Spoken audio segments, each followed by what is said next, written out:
can't tell y'all? You tuning into the best morning show on the globe. It's Brad and Emery in the morning, y'all.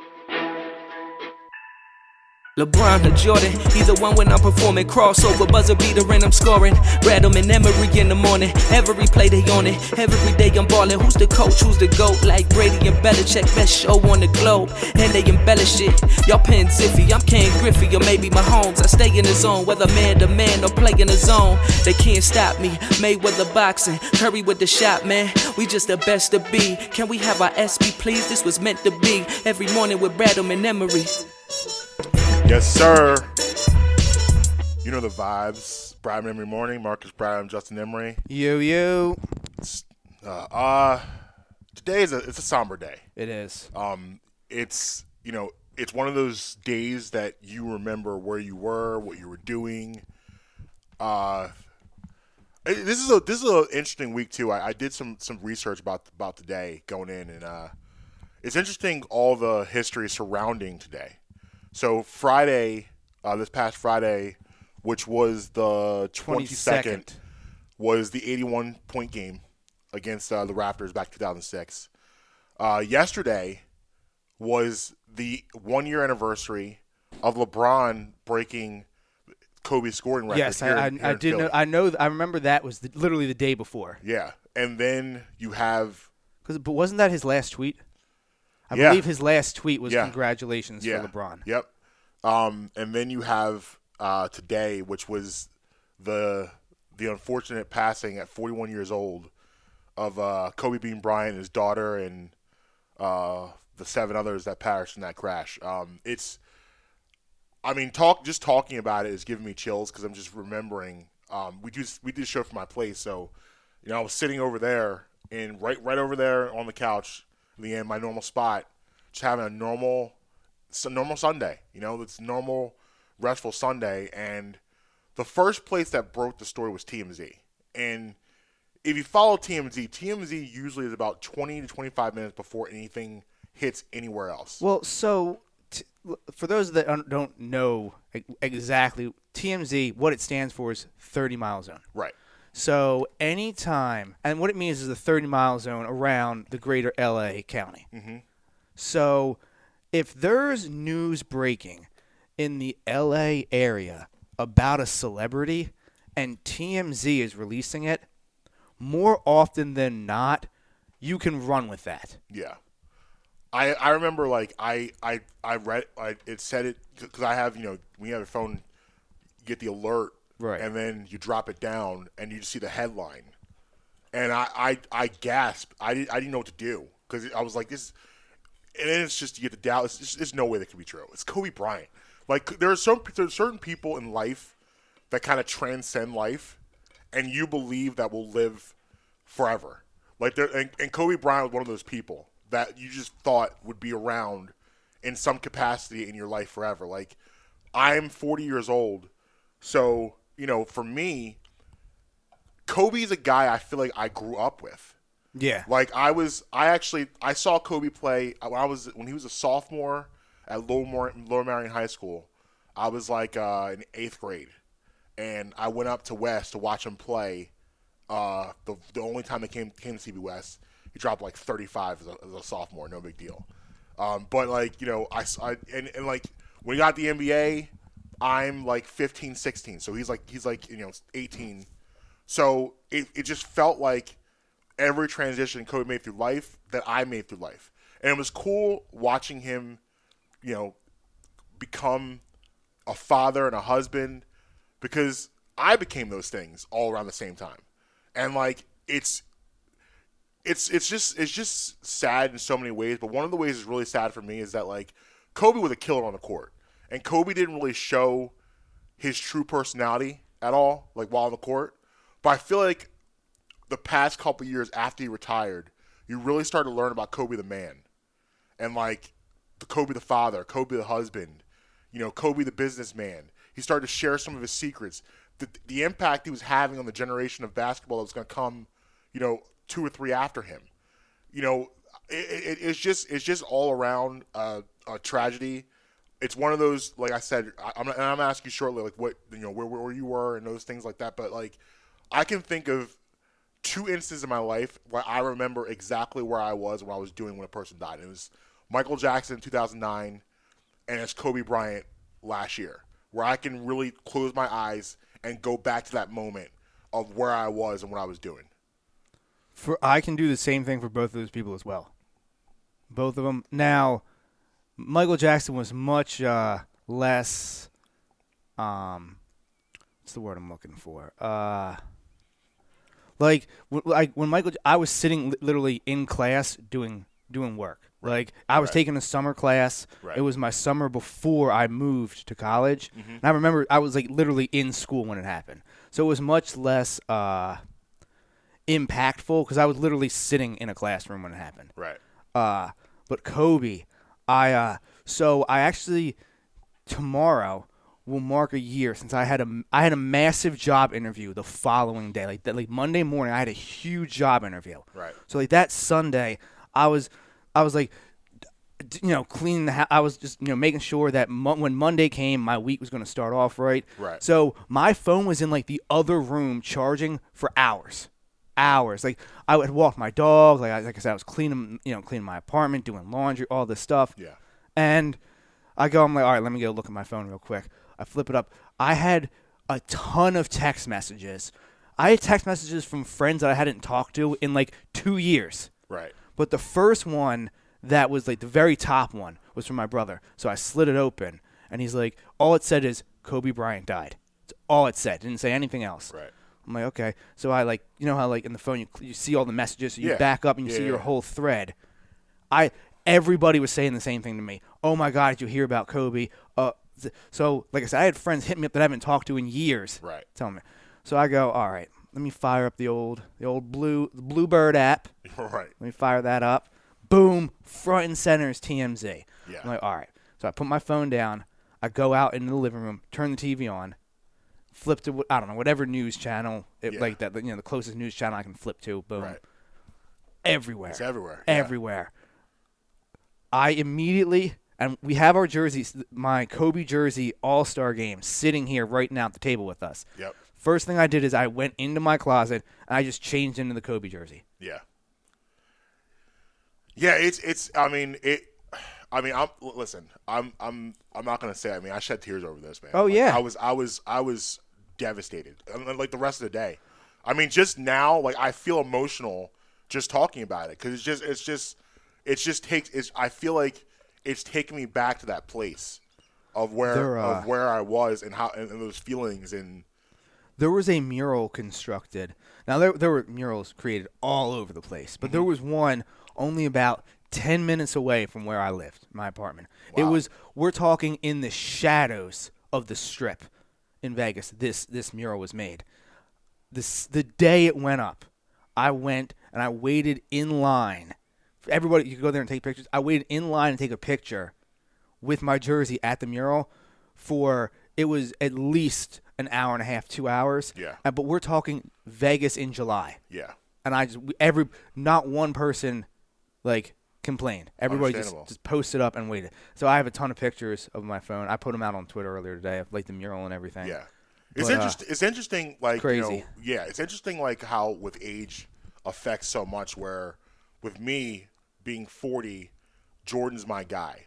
And then if you go 5 years younger than me, Kobe's your guy. Yeah. And like that, like the LeBron Kobe argument of, those two, like of who's better, whatever. I don't want to do that because I don't want to do that today. But what I do want to say, I do believe Kobe's impact is almost unrivaled and unmatched about the imprint that he put into today's player. You look at guys, and even his peers. Like Kobe may have been the last athlete in the NBA that I could think of is revered by his peers, like almost like a hero worship. So we talked yesterday about the Olympics a little bit, and the '08 Olympics in Beijing, I believe it was, when that was Kobe's first Olympics. That was in my opinion, that 2008 basketball team is the only team that can hang with the Dream Team. Dream Team original, yeah. I agree. That 2012 team was really, really good. Yeah. But that 2008 team, Yeah, you had Wade, you had Bryant, you had James, Durant. Yeah, they was ridiculous. You had Dwight Howard, Chris Bosh, like your prime Dwight Howard. Yeah, like Jason Kidd was like you. It was a stacked roster. Yeah, I agree. Like that team is the only team that I think could really hang with. It would be competitive. Yeah, that you'd want to see it. Yeah, because like you said, prime Dwight Howard, LeBron, like you had prime Kobe and prime LeBron on the court together. Right. And neither one of them had to be the rim protector. Right. So I think that team could have been like Dwayne Wade was your sixth man. Right.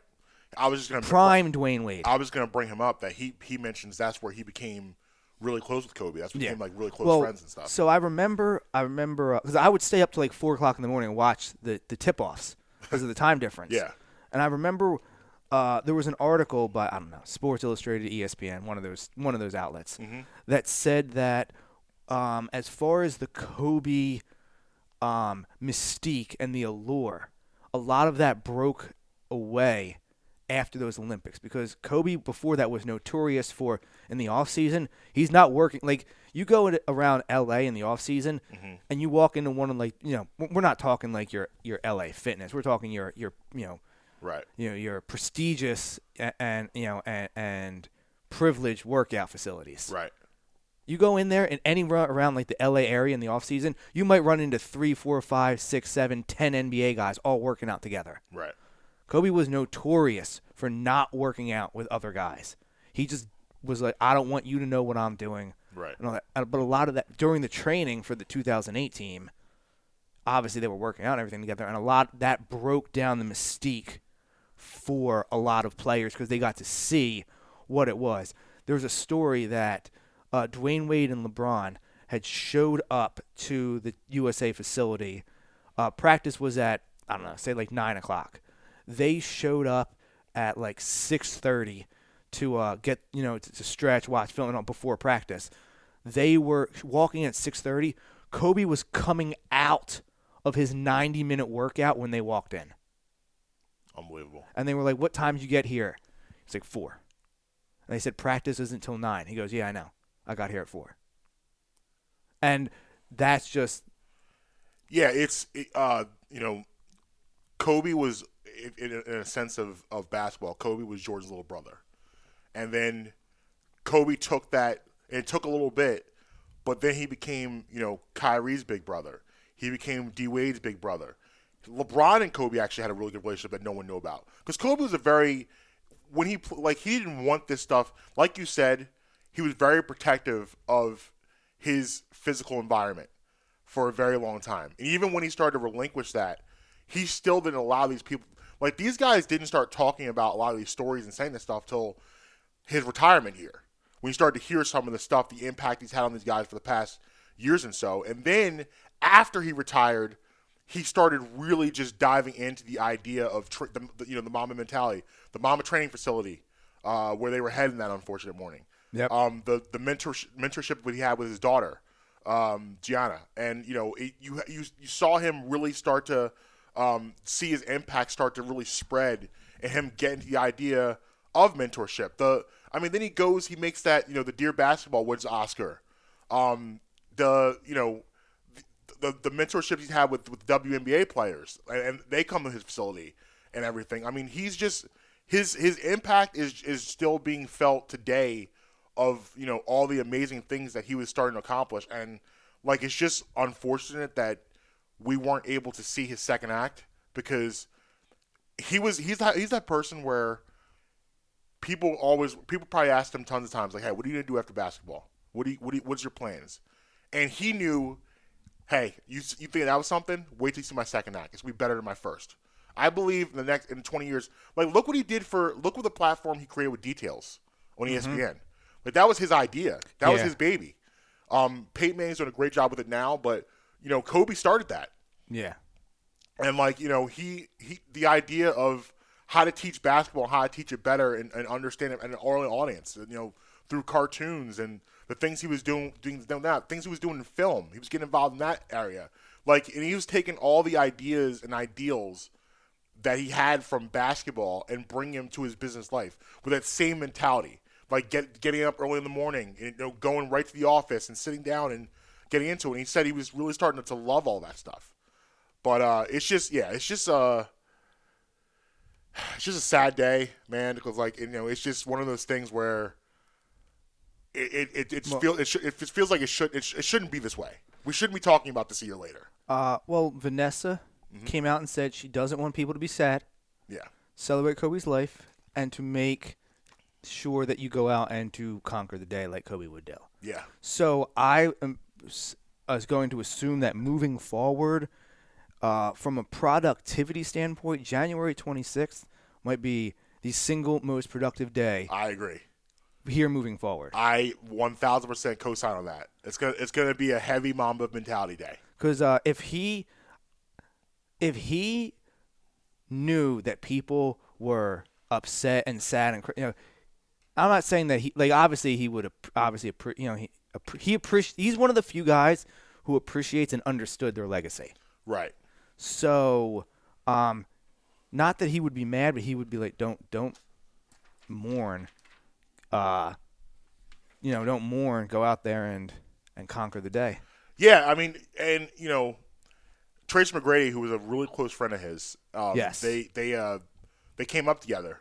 There's some hilarious joint interviews of the two of them when they're extremely young players. Yes. There's some hilarious joint interviews of them with ESPN and some other outlets that I definitely recommend going dig up on YouTube. You know how we talk about this all the time, how we have, you have your favorite non-Sixer. Yeah. So now for me it's Luka Doncic. I know for you it's Klay Thompson. Yeah. It's hard. It's hard now. Yeah. But I gotta go recruit somebody else. But okay. It was for the longest time. It was. So Luka's my guy now. But back then, my favorite non-Sixer was Tracy McGrady. I was obsessed. Tracy, I wear a lot of Jordan, especially when I play basketball. I wear a lot of Jordans. But Tracy McGrady was one of the few exceptions where I wore his sneaker to play basketball, which for me was a big deal because I wore primarily Jordans. I had the AI All-Stars I played in. I had a lot of different sneakers. Right? Yeah. I had a lot of different sneakers I wore casually, but to actually play the game, it was Jordans and nothing else except the 96 Pippins with the air written into the sole, and then it was the McGrady's and the All-Star Iversons, the light blue ones. But I was obsessed with him. So when I was a kid, I always had the Adidas Iversons. It was always Adidas with the bet, because he was basically the only guy signed there. You mean Adidas Kobe's? No. I'm sorry, not Adidas. I'm sorry, Reebok. Reebok, yeah. I'm Reebok. Sorry, Reebok. Yeah, the Iversons, yeah. Yeah, because he was the only one signed there. Well, think about. And when I was little, the first introduction to basketball. Yeah.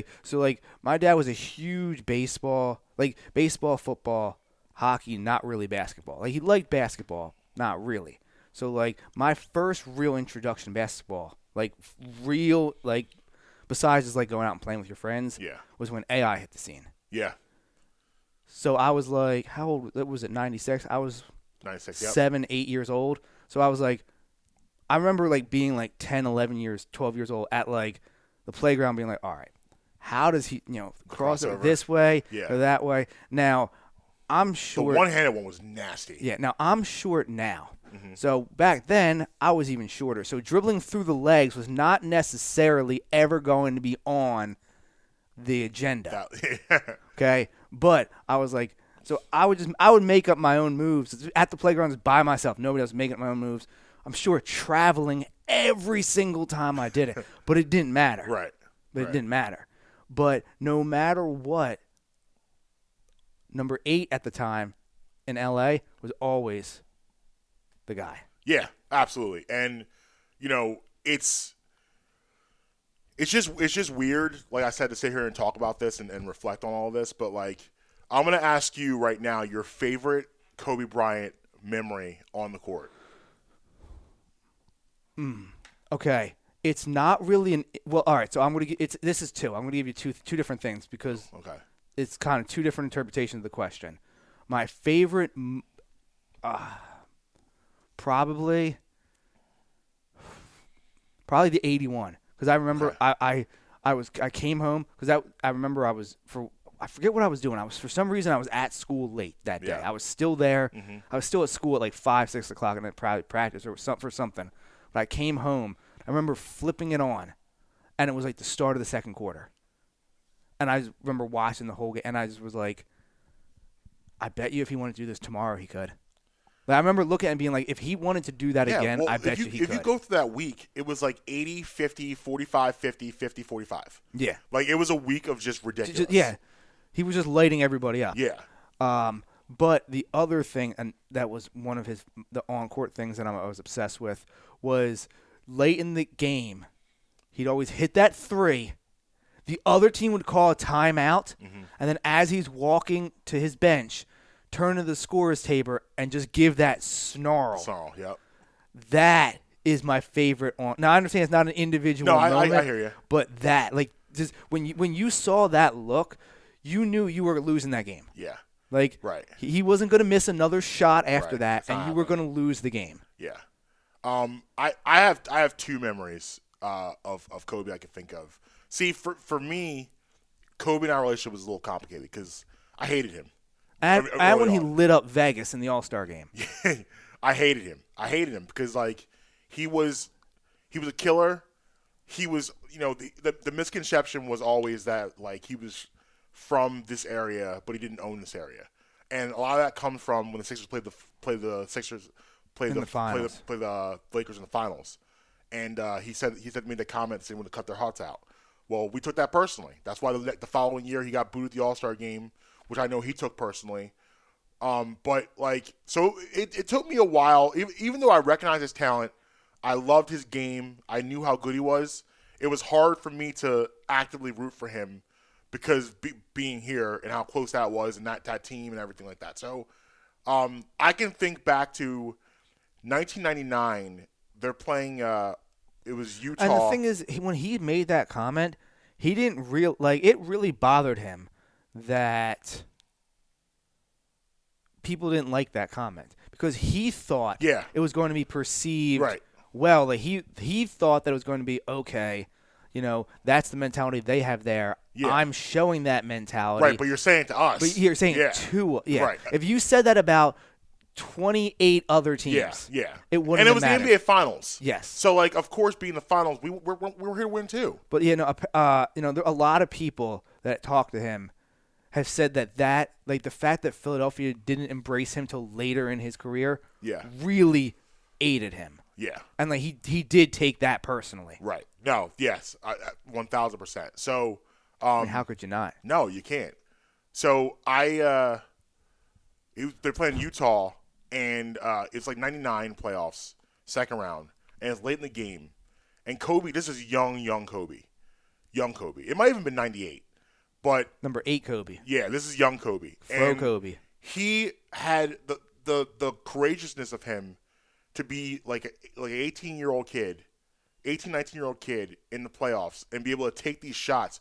And he airballed 3, like, it's well known, he airballed the shots he took. But I took out of that, like, wow, he's not scared. And then 2 years later, he goes into Indiana, Shaq fouls out, and he takes over the game in the fourth quarter in the NBA Finals. And they end up winning the game and winning the series and winning their first championship. But, like, that mentality is always there. Like, listen, I don't care. I'm doing this. But my favorite memory is his retirement game where he dropped 6 against the Jazz. Yeah, that was awesome. Because that was one of the That was awesome. That was one of the first times where, like, I could really just sit back and enjoy him. And, like, I mean, honestly, I had that game on. I kept that game on the DVR for a really long time. I would just go back and just watch the last couple minutes, and, like, it would almost bring me to tears because it was just so cool to see that. He took. what did he take? Like 30 shots or something like that. It was a little bit more than that. 40 shots. It didn't matter. Right. But that was awesome. I remember. I do remember watching the game. I also remember Shaq sitting courtside, and there was a big thing. Was Shaq going to show up? Right. Dude sat courtside and was just like, let's get it, Kobe. Yeah, it was amazing. I mean, I actually met Kobe back in 2007, at Sesame Place of all places. The thing is, he's a notorious amusement park fan. Well, he was there. He loves amusement parks, and he loved movie theaters. Yeah. He was notorious for in his early days. He's like on off days, like with no practice. He's like, I would go to the theater. Yeah. And he was like, he's like, there's days I go there and he's like, I'd watch every movie in the theater. He's like, Yeah. at 9 I'd watch this show. Yep. At 11 I'd watch this one. Yeah, he's a movie guy. He Yeah. loved movies. Yeah, so we were. Yeah, it was. I used to teach. So I was doing a summer camp, and we're going through, and there's this little girl who's like probably 3 or 4 at a time, and she has these huge diamond earrings in. So my kids start surrounding her and going over to her. I'm like, guys, you don't even know who that kid is. I just hear her voice go, oh, it's all right, don't worry about it. I look up and it's Kobe. I'm like, huh. I bring it back. I'm like, oh, hey, what are you doing in town? And he's just like, yes, I am my family, whatever, like that. Makes Paul super nice. And then we stood next to each other for the Sesame Street to do parade. So we stood next to each other, and I had my kids. I hate Elmo with all burning passion. So I had my kids booing Elmo, which he thought was hilarious. And then I started a Grover chant, which he joined in on. I was like, Kobe's joining in my Grover chant. This is amazing. So like it was cool then, but just today, like Justin said, go out there today and live your best life. Do it for Kobe. Do it for the Mamba. But listen, we're going to take a quick break. When we come back, it is Tuesday with Twitty, and we will be right back. It's Brad in the morning. Marques Brown, Justin Emery. We'll be right back. Hi, I'm Marques Brown. I'm here to talk to you today about Uncle Mike's homemade ice cream. USA Today selected Uncle Mike's as the best ice cream parlor in Pennsylvania.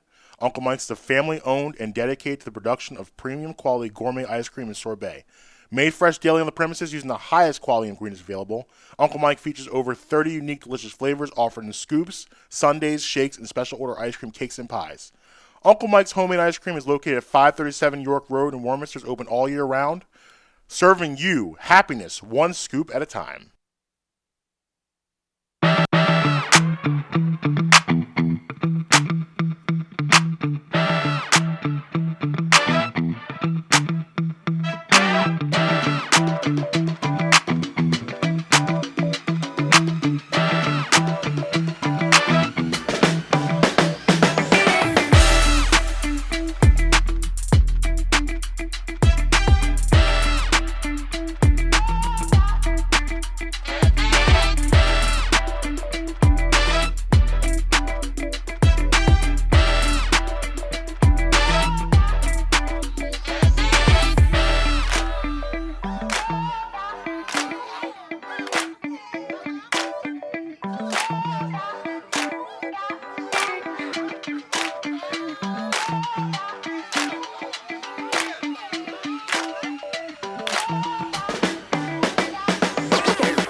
Brandon and Emery in the morning.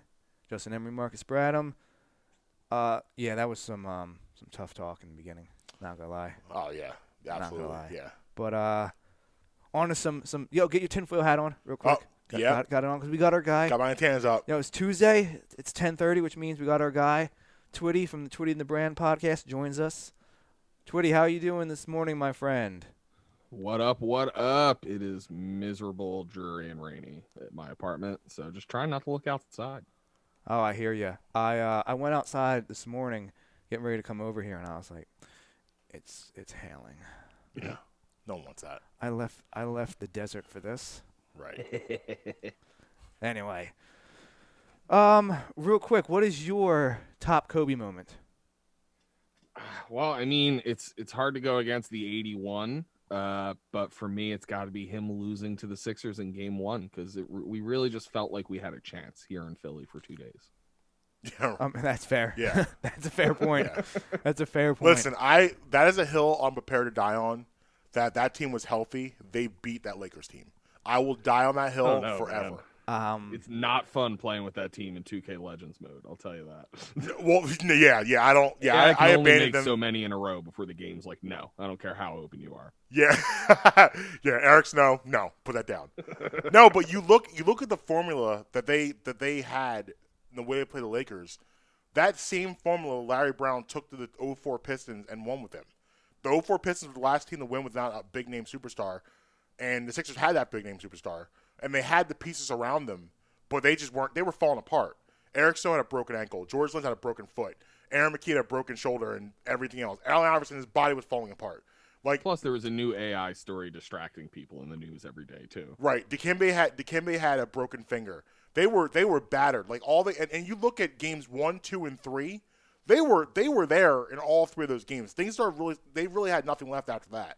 But I will die on that hill. Anyway. So what do you got on us before we dive into the conspiracy? Because we know you got a good one for today. You got some streaming recommendations for us. What is what's on Twitty's DVR right now? So first up, go ahead and file this under things most people probably watched when they were a kid and have forgotten about. HBO Max recently added a huge amount of the classic Whose Line Is It Anyway series, and I have been watching that like it's crack. Okay, I'm in. Yeah. I'm in. I'm all on board. I also have to say I checked out Fear City. Did you? I did. Yeah, Did you like what'd it? Think? I watched the first half of the first episode. Okay. And then I had to go do something else. I haven't gotten back into it, but from what I've seen so far, I'm in. How scary is that guy with a cut-off red shirt? Yeah. He's so scary, I don't even want him on my television. I don't even like having him in my living room in any capacity, not even through a screen. I mean, that's fair. He's frightening. That's fair. But I want to say I did check it out. It's only the thing about it is it's only 3 episodes. Yeah. So you definitely that's right up my attention span. That's where you're at. That's Okay. that's right All up my good. perfect, right in the wheelhouse. I like it. So the 7 for Tiger King's too many is what you're saying? yeah. Which it ended up being 8. I never watched that wrap-up episode. It wasn't great. Yeah, The one with Joel McHale? Yeah, they just did what everyone does with Joel McHale and do an after show. Yeah, it basically. wasn't. Yeah, right. It wasn't. I mean, I actually like Joel McHale. I liked him on Talk Soup, but this wasn't his best moment. Yeah. I feel like what that last episode was like. Okay, this show is really popular. Yeah. Let's make one more episode. That's exactly what it was. Yeah. Because it came out, I think, like 2 months After, a month or two after, the series dropped. But yeah, it was just a filler. No. Wow. Yeah, because there was more news about some of the stuff from the docs since it had aired, and we were like, oh, they're going to address that. And then from what I heard, they addressed none of the news. No, not really. They try to pin the dude from Vegas, the dude with the leather jacket, the one that has the young wife. Jeff Lowe. Jeff Lowe, there you go. And he's into all the weird, freaky stuff. Who's now hanging out with a Joe Exotic impersonator 24/7, it looks like, on Instagram. Yeah. Right. Yeah, they try to pin him down with his stuff, his involvements, and his involvement in the conspiracy to kill Carol Basket. But it didn't work. Joel didn't do a great job interviewing, so it fell apart. Fair enough. I regret watching it within the first 10 minutes. So why am I here? How did I get here? No. Well, did you finish it? I did. Oh wow. I had to finish my start. Well, that's fair. I'm the same way. I'm like, if it is a bad, I sit through some crap. Man. Like Amber's more like when we watch a show. Amber's more one of the people. It's like she'll make a determination. Like I'm out. I'm like, well, let's give it a shot. Let's see. Like this is only the second episode. Let's see if it builds something here. It rarely ever does. The thing is, usually by the 3rd episode, you know. Yeah. Third I have a episode- hard time once I get invested in something like a show. I have a hard time abandoning it until it's like, okay, Wild. yeah, and it's like, all right, I can't even be a part of this. Well, that's fair. Me, I get stuck in a loop where like by the third, fourth episode of something, I'm like, all right, I'm not into this. But then I see it has 5 seasons, and I'm like, well, they must have done something. Right, Yeah. right, Yeah. And then I get trapped. right. I hear you. So what else you got for us, Twitty? Second pick of the week, just to get you excited for the return of Twitty and the Brand next Friday. Yes. To kick off a month of Black History Month selects, we will be doing Django Unchained, as promised in season 1 that didn't come to fruition. Okay. Did I see? I feel like I've seen that movie. I've never seen that movie. Oh, it's awesome, man. It's on Netflix right now, too. That's Jamie Foxx Yep. and Leonardo Christoph DiCaprio. Waltz. Leonardo DiCaprio. Yes, Leo is the villain, and he brings Oh, some yeah. pretty Oh, well, insane I'm in. energy to it. I did see that it's movie, a Tarantino. but I forget how it went. But I did see it. We just did yesterday a little Leo. We gave Leo about 5 minutes today on the show. 'Cause we were talking about Justin had a fact about the biggest diamond discovered in Africa. Yeah. 100 years ago yesterday was it? 120, 116, 1905. Okay, So 116, 116 years ago. Yeah, so he was talking about that. Freddie so, Dubs. Freddie Dubs. Freddie Diamonds. Freddie Diamonds. So like, And is that the Hope Diamond, or is that another one? No, I think it was called like the Castilian Diamond or something like that. It was named after the guy who owned the mine it was found in. so I brought up Blood Diamond. But it was broken down into 4 other diamonds. That the 4 diamonds it was broken down to, those 4 are still the 4 largest in the world. It's insane. That is crazy for you to just take 4 out of the top 5 spot on one mining trip. It's insane. But yeah, so out of that, I brought up Blood Diamond, and we ended up giving Leo 5 minutes. I'm a huge Leo guy. I love Leo, and I'm also a pretty big Houndstooth fan. Okay. I will avoid saying his first name on air forever because I still can't get it right, and that's disappointing to me on a personal level. Don't worry about it. You should hear me try to pronounce the Flyers coach's name. Yeah, it's absurd. Yeah, so we're just not gonna gonna move on. We're just gonna move on. So wrap up your 2 picks real quick. So Django Unchained, available on Netflix to get you prepped for next week's Twitty of the Brand. Nice. And Whose Line Is It Anyway? Currently streaming on HBO Max. Yeah, I'm really looking forward to that. I might dive into Dude, that. I tonight. remembered Whose Line as like this wholesome comedy show that me and my dad used to watch, and then 2 episodes later, I was like, "Oh no!" Oh yeah. Oh They no. get after it. They get after it. They do. They absolutely do. Is So it Ryan Stiles. Yeah, Ryan, He's Colin my Mockery, and my Wayne hero. Brady are on all of them. Ryan's my favorite. I love Colin personally, but Yeah, Ryan's Colin's probably coming good. in at Yeah, number 2. and put some respect on Wayne Brady's name. oh yeah. Put Can I some say, after respect watching on this- Wayne Brady's name. I've come to believe that Wayne Brady must be an insanely large South Park fan because he always gets the South Park bits, and Yeah. like he doesn't just do "Oh my God, they killed Kenny." Like he pulls out some deep cuts. Yeah, and he's unbelievable on his feet. He really is. Yeah, Like he I mean, really he got the reputation label as corny, and I'm gonna be honest, I did too. But looking back, Well, that I think he's corny. The thing is, I think he's corny. Yeah. But I also think he's he's a genius. Yeah. He's an absolute genius. like Russell Wilson's corny. True. LeBron's corny. He is a cornball. Yes. You know, like that doesn't mean that you're not Yeah. great. No, It I just agree. mean Yeah. I'm corny. Like, I mean, You you know, like- yourself. All right. you know.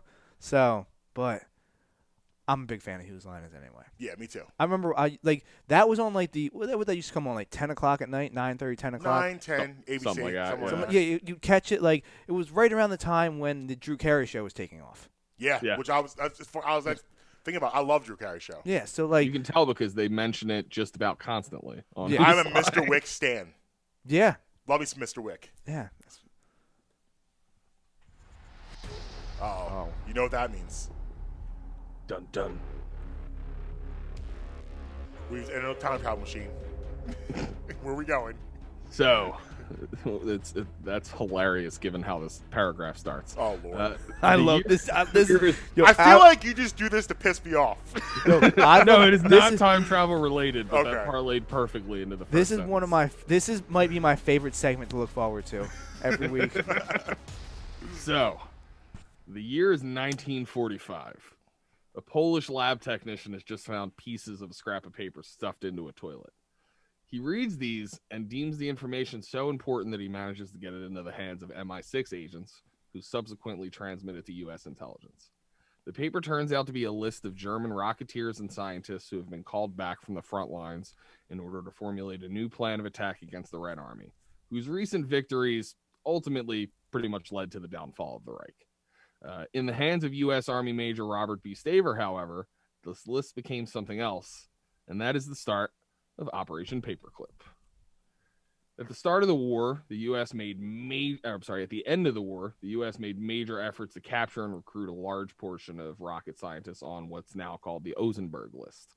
Initially, they kept the scientists under pretty tight wraps in fear of public backlash. They gave them some work to do, but typically they would refuse to give them any materials they requested for new experiments. Eventually, the public opinion on German expatriates relaxed a bit, and they were able to move a bit more freely, and they began to work in earnest on new rocket prototypes intended to bolster the U.S.'s post-war military readiness. The most well-known man among these folks, however, had other plans. Werner von Braun was already looking into the applications of possible space travel, and he believed that the rocket science himself and his compatriots were working on was going to be a huge piece of that, newly found scientific field. He wanted to look to turn public opinion on space travel with him, and he wanted to capitalize on the pulp sci-fi of the time. So he got involved with the Walt Disney Company to produce several special programs on space travel. The first of these aired in 1955 and drew 40 million viewers. Over the next couple years, public opinion again shifts, this time on space travel, and Werner von Braun was able to transition from military research to being a key player in the U.S.'s development of the Saturn V2 rocket, laying the foundation for the U.S.'s space race victory of the 60s. Too long didn't read. The U.S. rescued Nazi scientists in order to form NASA and get to the moon.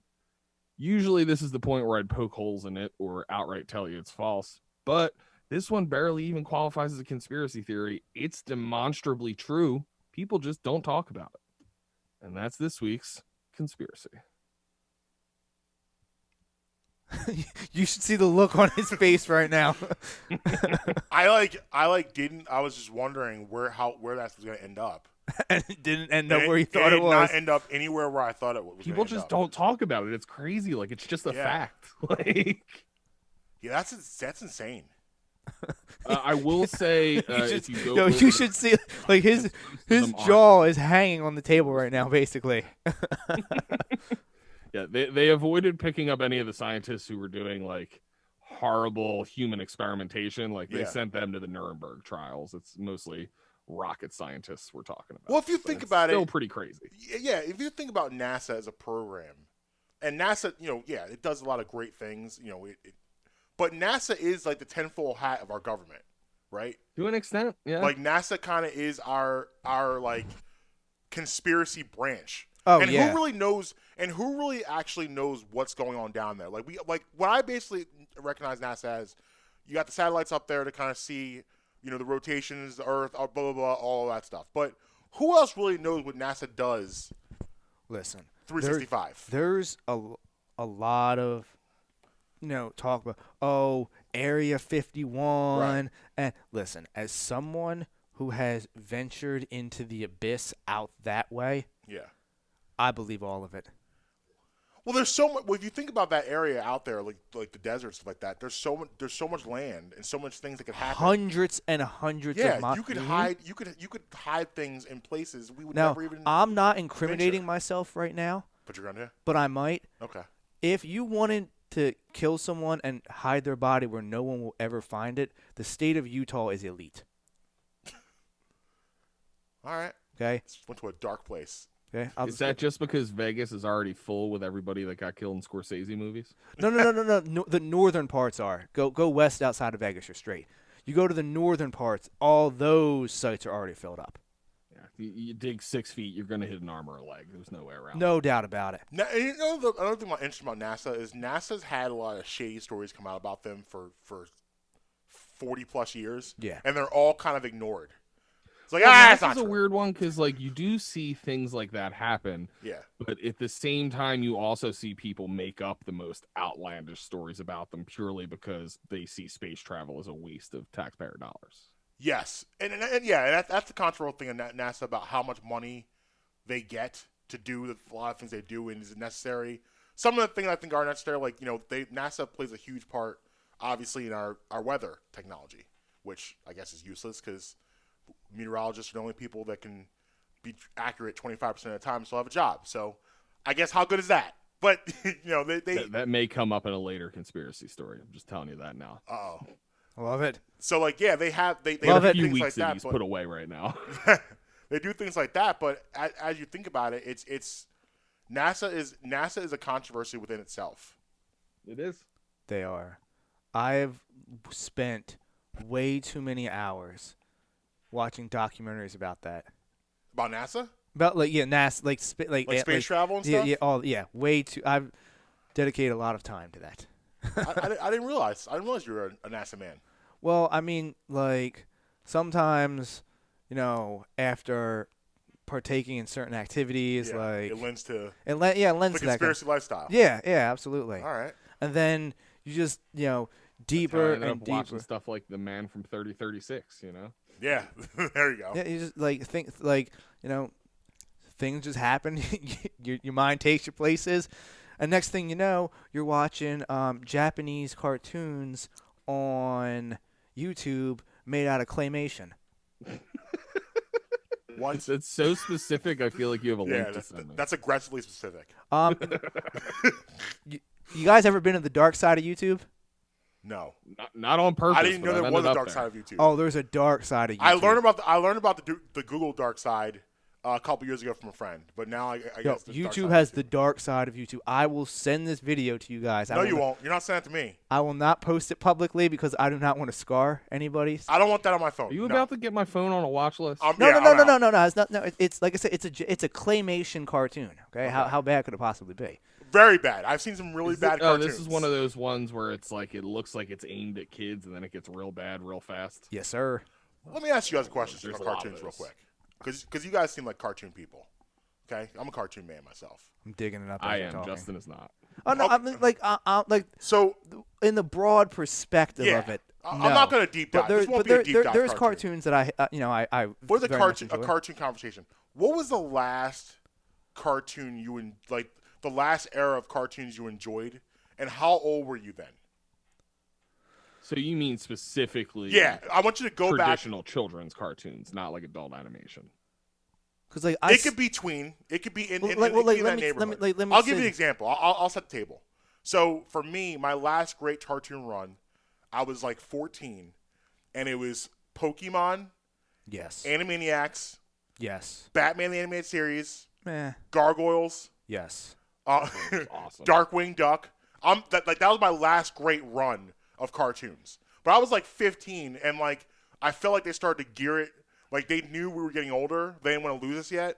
So they made these cartoons. It was like, okay, you could still watch it, but you could feel like you're doing something edgy. Like I remember they had like James Bond Jr., which was I do not remember that one. This is ridiculous. So the premise the guy's name was James Bond Jr., but he wasn't James Bond's son. It was his nephew.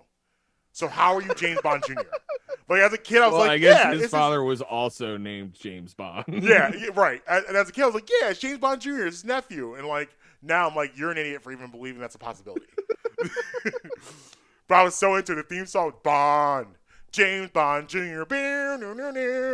He's got a job to do. No one can stop him. For some reason, that reminds me of this might be a little out of your wheelhouses, but it was a Disney show back in the day, the Amazing Jet Jackson. The Amazing Jet Jackson or Jeff Jackson? Jet Jackson. No, yeah. That's what channel was that like on? A teenager who's like a secret spy on Disney Channel. Okay. See, I didn't do a lot of Disney cartoons. It was for me. My last run took place on WB, the WB network. That's where all those. The end of my like childhood, early teenage cartoons was probably like what some people would call the golden area of Nickelodeon, which was SpongeBob, Fairly Odd Parents. Yeah, I used to watch this kid. I had him when I taught. I would take him after school and help him with homework and stuff like that. And he'd watch SpongeBob, and like I got into it. I was like, this is really good. And like the SpongeBob movie came out, and I wanted to see it really bad. So I basically kidnapped him and his sister to go watch it. So I'm like a creep. I was like, hey, you guys want to see SpongeBob? Yeah? Let's go. I'm going to take you. Let's go. That's funny. I was all happy. The last great Arrow cartoons. I mean, like, I guess it was The Simpsons, Family Guy, Animation domination. Futurama. Okay. You know. American Dad. Yeah, but to a lesser degree. Okay. Well, if we're including stuff like that, then my animation has never ended. Really. Well, you want to know a cartoon? I feel here's like the thing. Like, what is your take? Like, I know Twitty's a big South Park guy. Mm-hmm. Where do you fall on South Park? When I watch it, I'm not a South Park stan. When Yeah, I watch it, I like it. Yes. But it's not something I religiously watched all the time. It's just I just didn't do it. But like whenever I did watch it, yeah, it's absolutely hilarious. But a cartoon to me that does not get its praise and it should is King of the Hill. Yes. Yes. King of the Hill is, in my opinion, iconic and legendary. I agree. Like the things they did on that show and the humor of that show was just so good. That to me is Mike Judge's greatest work. I'm gonna quote a tweet here, so forgive me for not knowing who to attribute it to. Okay. But it said the peak of comedy in human history was when Hank Hill pulls out a smaller WD-40 to grease up the bottle of WD-40 to grease up the door. I love it. I love it. Yeah, like every aspect of that show. Like Dale was a huge conspiracy guy. Yes. Dale was a tinfoil hat like savage. Yes. One week I'm gonna do pocket sand as a conspiracy of the week. Well, Twitty, let me interrupt you real quick. I found the video that I had referenced earlier. I'm going to play just a brief little snippet from it. Oh, Lord.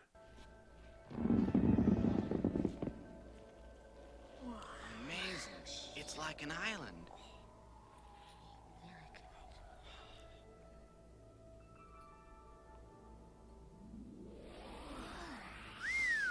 Did you see that? Mars, how do you learn to do that? I didn't learn it at all. It comes naturally to me, like other curious things. Are you hungry? Sure am. What kind of fruit do you like the most? Oranges. Apples? Grapes. Ooh.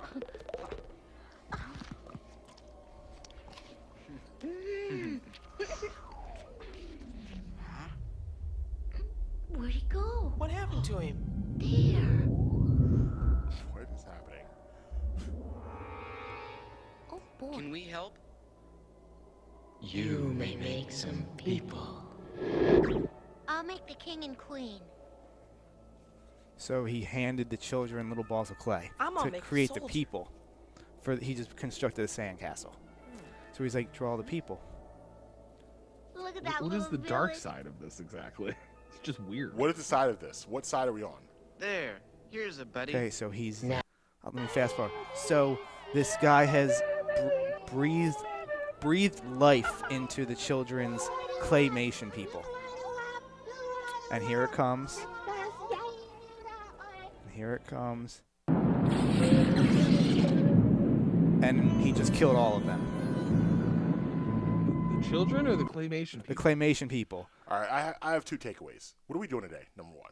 Oh, we're going down a It wild doesn't path. sound And that then- dark. It just sounds like bad 60s sci-fi. Yeah. Now, what it is that the And thing is, you guys like it's harder to comprehend what's going on without seeing it. Just trust me. Well, I'll send you guys, or if you And just without wanna look having it the right facilities in your system. no, I no, don't think no, that's because a I've huge seen problem this. here, Marcus. I've seen this on all different types of mindsets. Exactly. No, I but feel like you but- need to be addressing different mindsets to see that. no. Like even You can't be in yeah. the mindset I'm in right now. yes, to you can. See this. Yeah, you can. Just it's called The Adventures of Mark Twain. The Adventures of Mark Twain. Yes, How did Mark Twain get Rings a involved? bell in to this? me. that's what the title of it About is that was called. Messed up. So maybe you are onto something here. Oh, I'll have to do my own research. see, I'm telling you, this is wild out here. I don't know. I don't know what's happening. It's all right. Tweety, let them know where they can follow you at. Make sure to check me out on Instagram and Twitter at Ultron1321. You can follow the show page on Instagram at Twitty and the Brand, on Twitter at Twitty and Brand. With a little caveat, we're going to start posting movies on the show page that I'm eventually going to force Brand to watch that are horrible because he does not follow us on Twitter. That's fair. That is fair. Well, and we look forward to the return of your podcast next week. Yes, sir. On Friday going forward. Love it. Appreciate you joining the show, and we will talk to you same time next week. All right, man. See you next All right. week. Take it easy, guys. See ya. Twitty and the Brand podcast. Getting weird. You know it's gonna get weird from 10:25 to 10:55. See, the thing is, you need to, like, you know that GIF of like Homer Simpson sitting on the sofa in the dark where he's like, "Come sit down." Yeah. You come sit with me and like. I'm not gonna do that. This is not you've taken me to uncomfortable realms. So we'll go. All right, so listen, we're gonna take a break. When we come back, we're gonna stuff the Philadelphia 76ers in a lot of different facets because we have. Yesterday was rough. To talk about. Yesterday was very rough, and we're gonna get into that and some 2-5 because that's never not a conversation. It's. And we'll also address a dumb comment that popped up on the Bluebird app. Okay, and I actually have a regarding Embiid and the Sixers. Okay, I actually have a question about Giannis Antetokounmpo I want to bring up to you and see what you think. Ooh. It's Brad Emery in the morning, Marques Brown, Justin Emery. We'll be right back.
Yeah, man. Welcome back, Brad Emery in the morning, Marques Brown, Justin Emery. This is your daily look at Kyrie Irving doing dumb things. Yeah.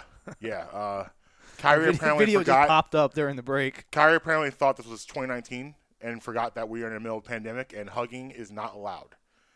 After the game last night, apparently he thought it was a great idea to go hug all the Miami Heat players, who, by the way, specifically was trying to get to Bam Adebayo. Which makes this worse is that they're literally ravaged because of COVID. And they still are missing guys. They're just starting to get guys back now. And I mean, it's not like Florida is necessarily the safe haven for the virus. Right, exactly. Or I guess I should say it is the safe haven for the virus. Yeah, I don't know. But so last night the Sixers played the Detroit Pistons. Yes. Detroit Pistons coming in that game was a 3-13 team. Now, did you know beforehand that Embiid wasn't going to play? Because I found out literally an hour before the game started. Yeah. And Doc Rivers basically said after the game, he's like, listen, he was like, I don't know he's gonna be available. I have no idea. I don't know. I'll find out probably a couple hours for the game. That's why I'll know if he's available or if he's not available. So that's not good.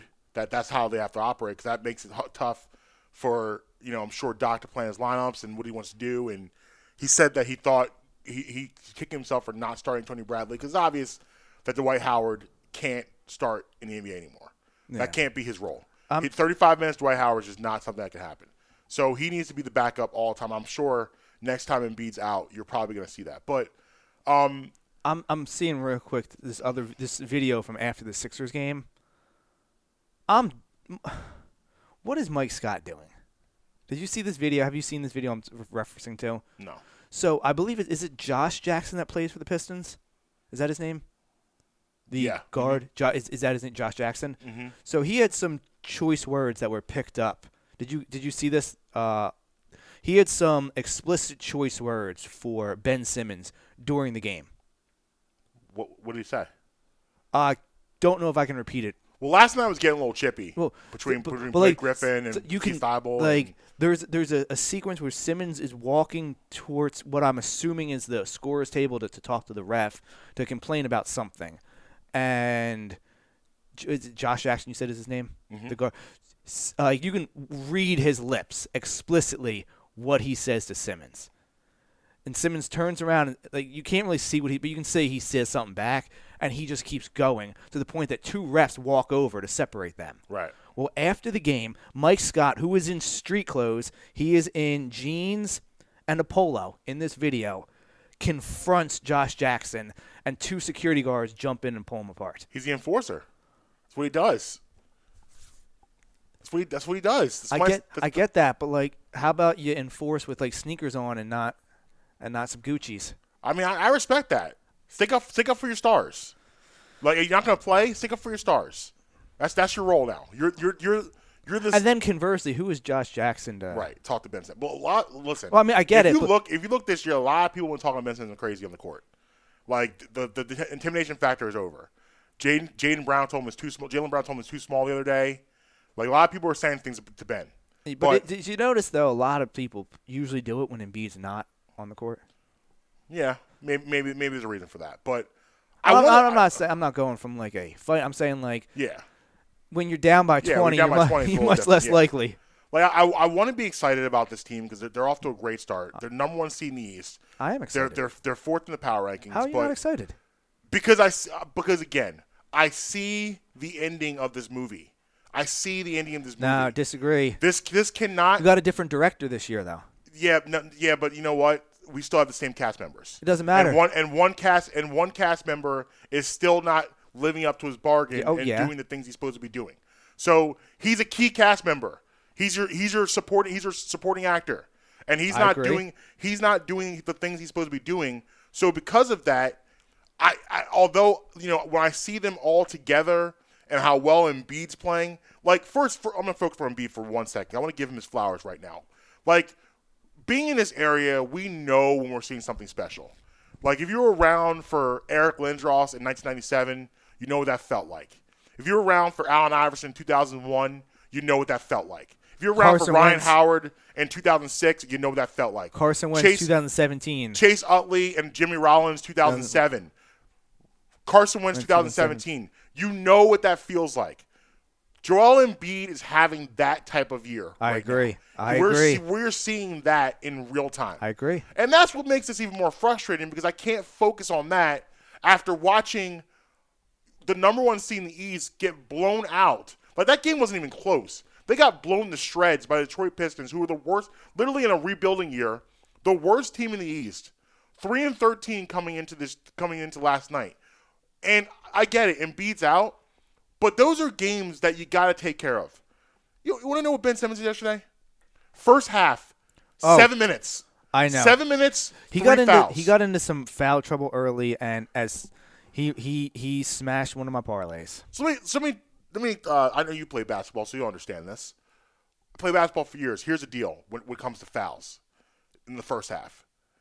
You're aggressive. Don't get 'em. If you're a defender and you're an aggressive defender, you're aggressive from the gate. You get that first foul, I still could be aggressive.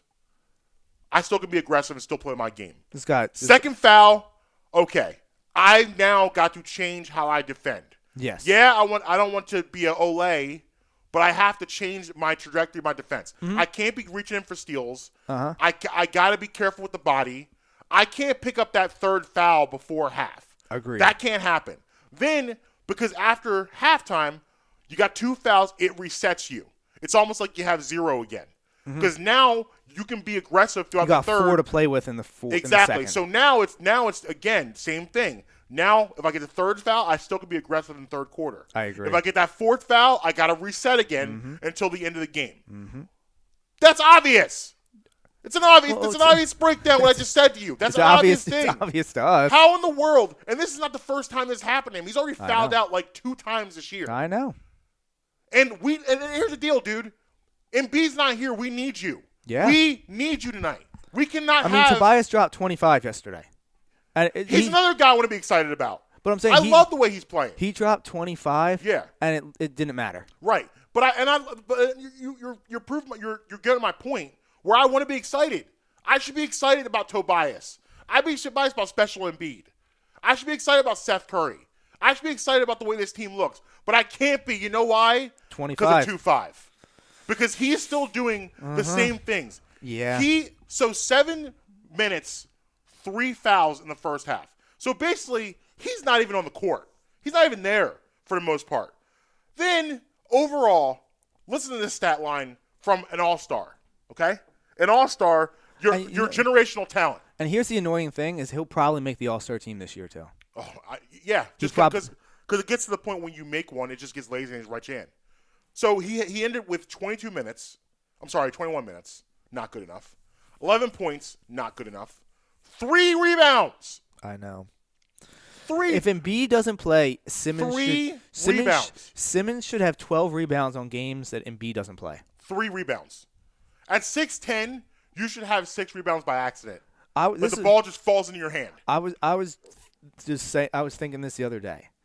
If I was like 6'8" to 6'10", I would be the all-time rebound leader in the NBA. Hustle. Because like when you have big guys who don't like, I don't get it. When you have, there was this kid that I went to school with. He was our center. He was like 6'8". He was huge. Yeah. The softest 6'8" you've ever seen. Yeah, you can't have that. Like I've seen guys like he that. wouldn't like he would obviously play them, but he wasn't. Then our backup center was like 6'3", maybe a little bit taller. He'd get 15 boards a game because he would just go in there. He'd sub it. Rebounding is dire, just like defense. And it really annoys me when like big guys like that don't do. Like Ben Simmons should be averaging if I was 6'10" like Simmons, I'd be averaging 12 rebounds a game. Yeah. And as a point guard, he's in the backcourt. So it should be 6-7 rebounds a game for him easy. Easy. I mean, like So- there's games where go back and look at some of those Rondo stat Playoff lines Rondo? from Boston. Yeah. Where he'd have 9 points. 9 points, 13 boards. 10 and assists. and Yeah. more than that. There was games where he'd have like 15 points, like 22 assists, Right. and like 17 boards. And like people And it's- 8 steals. It's interesting you bring on that name because that's the name people are starting to regress to with Ben. Where okay, maybe he could be Rajon Rondo. No, he can't. No, he can't. No, he can't because he's not doing those things. So Because let me Rondo finish that will line. eat your soul. 11 points, 3 rebounds, 4 assists. Yeah. Where were you last? Were you even in Detroit? Were you there? Were you in Little Caesars Arena? I don't think you were there. Like, it's just so baffling. And like, we talked about this a little bit last week. I have been a Ben Simmons supporter. I've been a huge Ben Simmons man. And the fact now that we are here and I have to feel this way about him because like I'm telling you, man, I'm out. I'm out because I can't keep telling myself it's going to come one day. It's going to come one day. It's going to happen. It's going to happen. Like, and people are like, I don't want to hear from the people anymore. They're like, oh, but he does this. He does that. He rebounds. He passed the ball. Look how well he plays defense. Yeah, I recognize all that. But the primary point of basketball is to score. You got to score. I agree. You got to score to win. I and agree. like a player of that talent needs to score. How is it possible that you are able to put up 20 points with Embiid on the court? Without Embiid on court, you're barely visible. That's what I need you to take over. You're the second best player on this team. It's like the president and the vice president. What happens if the president goes away? The vice president takes over. That's who you are. Embiid's not there. You're the guy. You're the guy.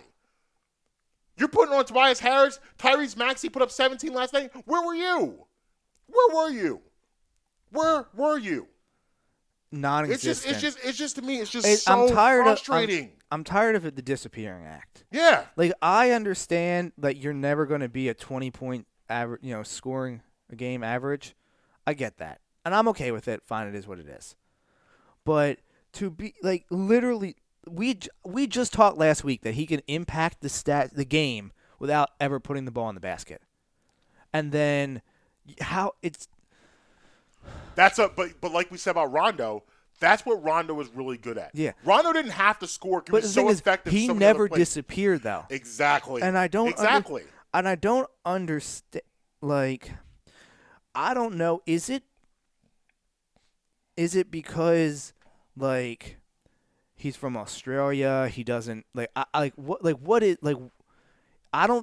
you look at him, you don't see like the fire burning behind his eyes. Did you watch his documentary One and Done? No. Okay, so when he came out of That's the one from him at LSU, right? Yeah, he's coming out of LSU. He's it's the year I think it's documenting the year of LSU and going into the draft. Not the year he missed. He comes across and listen, I ignored this because I said, okay, this is whatever. It's a kid. He's been privileged his whole life, whatever. But he came across as aloof, pretentious, a little bratty, kind of a know-it-all. Like, I know, like, the whole idea of putting out a documentary about yourself before you've really done anything is kind of nuts if you think about it. But, hey, there was a market, so he capitalized on the market. I can't get mad at him for that. Welcome to America, capitalism. Yeah. However, you think about, you go back to that moment and how he came across on that, nothing has changed. And that's the ultimate theme of everything we talk about when it comes to him, is that nothing ever changes with Ben Simmons. It's always the same story. It's always the same thing.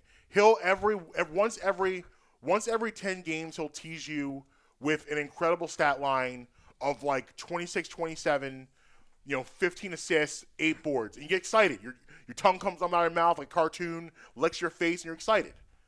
Then the other shoe drops. Yep. And you get stat lines like last night. Yep. And the thing why it's so important is that, like, number one seed's important because fans will be back in the stadiums by June.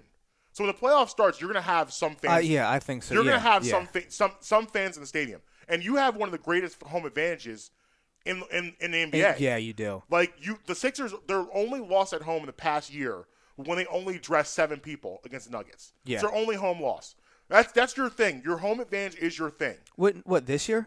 Yeah. That game was in Denver, I believe. No, it was here. It was here. It was Saturday. Yep, it was here. That's their only home loss of the season in the past calendar year. But anyway, so because of that. Okay, yeah. Well, for some reason, I thought that game was in Denver. Yeah, it was here. It was the game. Maxey scored like 35, 37, something like that. I could have swore that game was in Denver. Yeah, that's their first home loss. January 9th. Yep, over a year, a calendar year in the Wells Fargo Center. So you need to pile up wins. And when you see a team like the Detroit Pistons, who, they're gonna play hard, but what happens when you're a bad team? When you're a bad team, the first quarter determines a lot. Yes. Because you don't have the confidence to come back. You don't say to yourself, "Oh, we're down 9 at the end of the first quarter. We'll come back. We'll figure it out." You don't say that, right? No. You pack it in. When you get off to a good start like they do, you front run. Oh, okay, we can beat this team tonight. All right, we can get a win. Let's keep going, guys.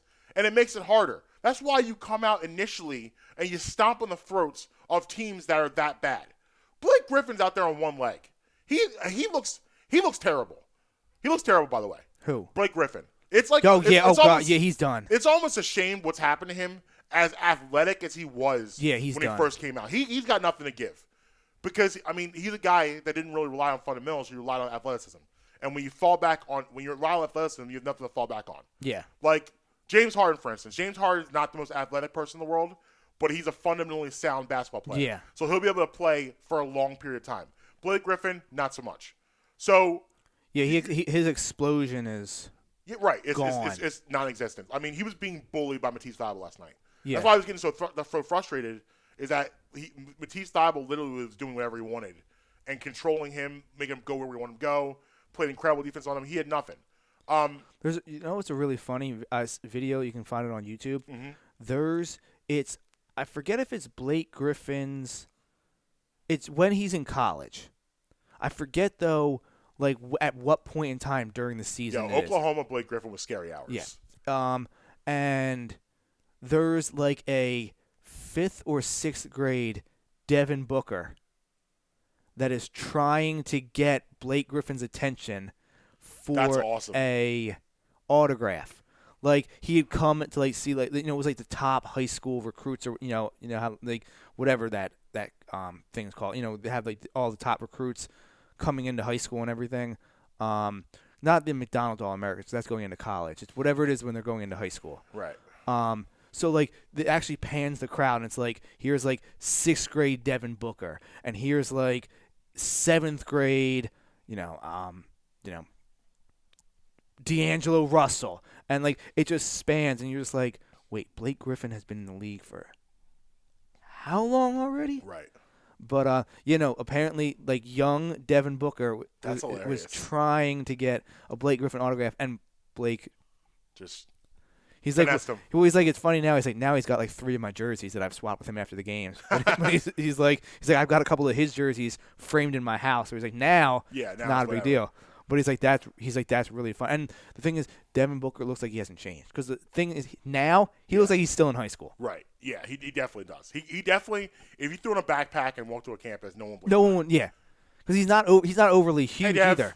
Yeah, because he's not overly tall either. No, he's not like a big guy. Not at all. Not at all. And he just when you see a pro athlete, like some of them, like their physique, yeah. you just know, okay, that person is. He does something. Yes. Yeah. He doesn't have that. Like it's like obviously Durant's like 7 feet tall. Right. But if Durant was if he was 6'1", right, you would walk right past him and not even notice. Right. Like Iverson. Right. There's a story about him. I know we gotta get to break shortly, but there's a story about Iverson. He was going. And everybody knows how he dressed. Everybody knows the stereotype that followed him around and all that. Right. There's a story of him. He shows up to daycare to pick up his daughter, and he goes to like ring a bell, whatever the process is to pick his daughter up. Right. Well, I guess he's got like a hood up or whatever. He got a hood up or whatever. Yeah. It's cold out. It's raining, and whoever's like there to like process it can't really tell that it's him. Yeah. So they're like, we're not letting this guy in. Right. And they ended up calling the cops because they're like, this guy's trying to break into the daycare because now he's getting annoyed you're not letting him in. Right. The cops come and I mean, what's he 6 foot tall on a good day? And he drops the hood. Oh, he drops the hood and he drops the hood and like everyone's like, why didn't you do that in the first place? Right. But right. like he's just 6 foot tall, 160 pounds Yeah. with his clothes on. Right. He's not over. He like doesn't LeBron's a guy. You're like, Yeah, whoa. yeah. He's a physical specimen. Yeah, I mean like those 6'8", guys 280 pounds. Right. Like there was do you remember the defensive lineman from the what team? Miami Dolphins, Jared Odrick? No. Defensive tackle, like I'd say maybe like 2010 to like I don't think he's in the league anymore, but right around like that he was right around with the just after the Nick Saban Dolphins. Okay. He went to Penn State, played at Penn State. I'm at the bar one random night, and he was like, you knew he was going to be like a first round draft pick and all that. I literally bumped into him. It's not like I physically walked into this guy. He was so big. He's walking around holding a bottle of Jack Daniels in one hand and holding a bottle of 151 in the other hand inside of the bar. And I was like, how did you get a bottle of Jack Daniels at the bar?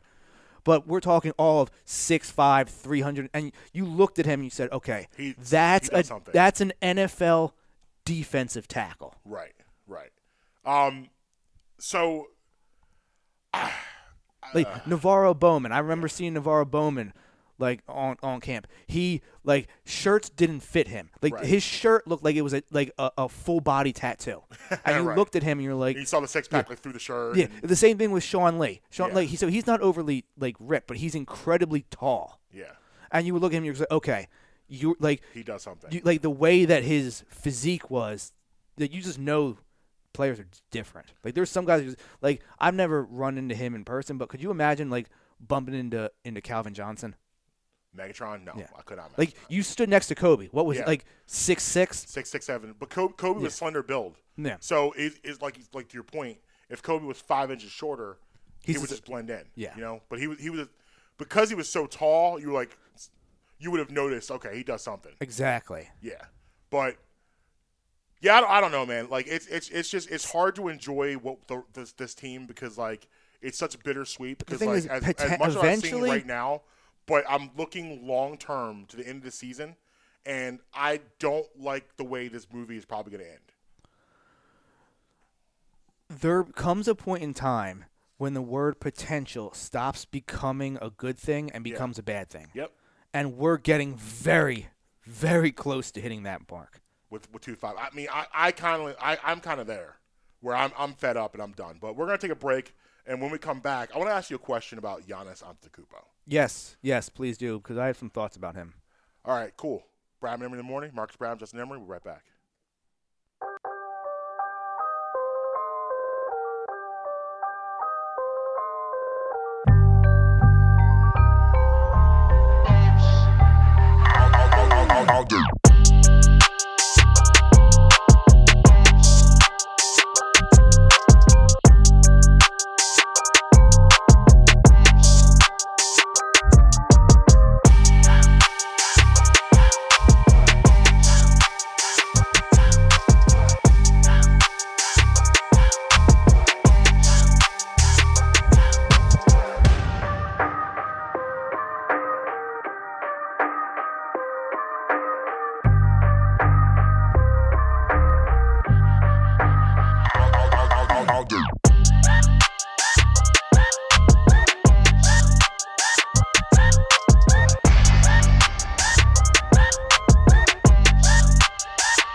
Yeah, man.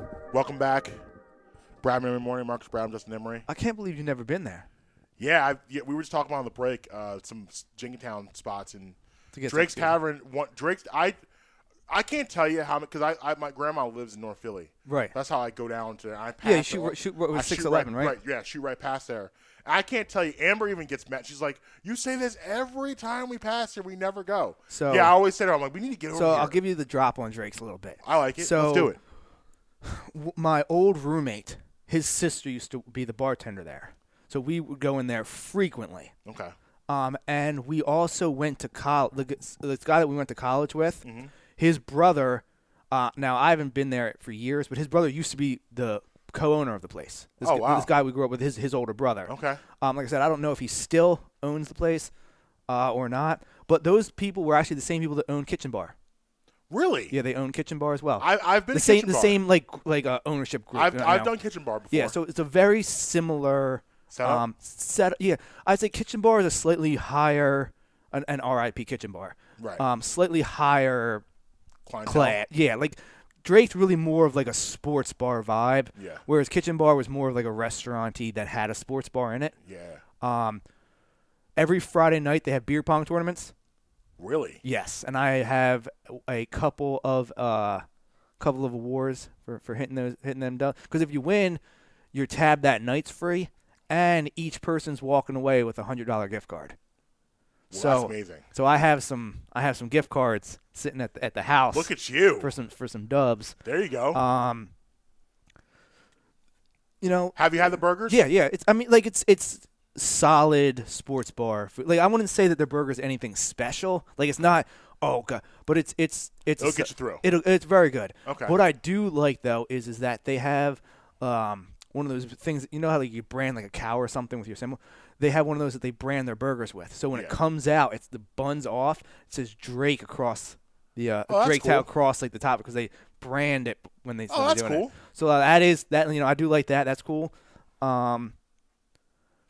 Yeah, I mean, I would just like I said, my roommate's sister was the bartender, so we would just go in there and we would just get lit up, and then leave. And like yeah. Why not? But Why not? I mean, like they have like it's a little pricey, so like if you're gonna go in there, like if you're like it's one of those things that like I'll look at the menu and I'll be like, like for me, there's a huge mental difference between $14.99 and like $13.49. Like that, like just $1 for me. That like that's a huge mental difference. So like just know you're gonna be spending. It's not you're not gonna go in there and get, it's gonna cost a little bit extra to go there. Cost a little coin. But you're gonna it's a good spot. All right, I'll check it out. It's very small though. It's not a big place. Yes. Okay. Okay, it's not a big place. They do have. They have a deck. I saw the deck out there. They have right? a deck. I wouldn't recommend going to the deck in January. Right. But the actual like inside though, Yeah. it's not very big. Okay. Not very big at all. But yeah, no, the deck's solid, and I've never had it. I've had a lot of people suggest it. They said they have a phenomenal brunch on the weekends. Now I can't. I don't understand brunch. I don't get it. Like I don't understand. Like what is difference between brunch and breakfast? Like what are the extra items that I can experience at a brunch that I can't get at breakfast? Well, I mean, brunch is more along the lines of the unch part. It's got some lunch stuff in it. So the thing is, I feel like you're just doing brunch wrong. I feel like that's what it comes down to. And maybe that's the case. Maybe I've never been to a good brunch spot. But I the feel brunch like places I've been to, yeah, I feel like you're not impressed. It's just bacon, sausage, the breakfast options, and you throw like a poached egg out there and call it a meal. Oh no! See, you're doing brunch significantly wrong. Let me give you some set the scenario. Okay, we got bacon, we got sausage. Yeah. We also got Chesapeake Benedict, crab cakes with some poached eggs on it with English muffins. Got some shrimp, peel your own shrimp. We got some various kinds of pasta assortments, bow ties, angel hair, some meatballs and marinara, some peppers and onions, some sausage. Now we're speaking my language. Okay, waffles, pancakes, various fruits and danishes, muffins and whatnot. Well, let me ask you: Do you go like pancakes, bacon one plate, and then pasta next plate? Like is that how you roll, or you stick to one area of it? So usually, like the first plate, like so, I'm on record as saying that my favorite breakfast food is eggs Benedict. Okay. Give me like specifically when I discovered what the Chesapeake Benedict was, which is essentially eggs Benedict, but instead of the ham, it's a crab cake. Yeah. Game changer. So I'll get a whole plate of just eggs Benedict because I'm not going to a brunch place unless it's a buffet. Right. So whole plate eggs Benedict to start off out of the gate. Then I'll get like a make your own omelet with a bunch of stuff in it. And then I'll hit it with side of bacon, sausage, whatever they have. Then I usually move to the peel your own shrimp. I'll load up a whole plate of that. I don't know if you're a seafood guy. A buddy of mine, we once got kicked out of a buffet. We were there for 6 hours eating crab legs. Oh yeah, there's nothing wrong with that. And they were told us, they were like, you guys got to go. It's you ever here for lunch, now it's dinner time, you got to go. We literally, because you know how it is with crab, yeah. you can eat that for all day. You can eat it all day long. Like I've done, like my grandma used to go down to the city hall and get like the big crab legs. big crabs. Yeah. Put the newspaper out, sit on the porch, and just go to town. Like all day. All day That's long. all you do. Like, have you done crawfish? No.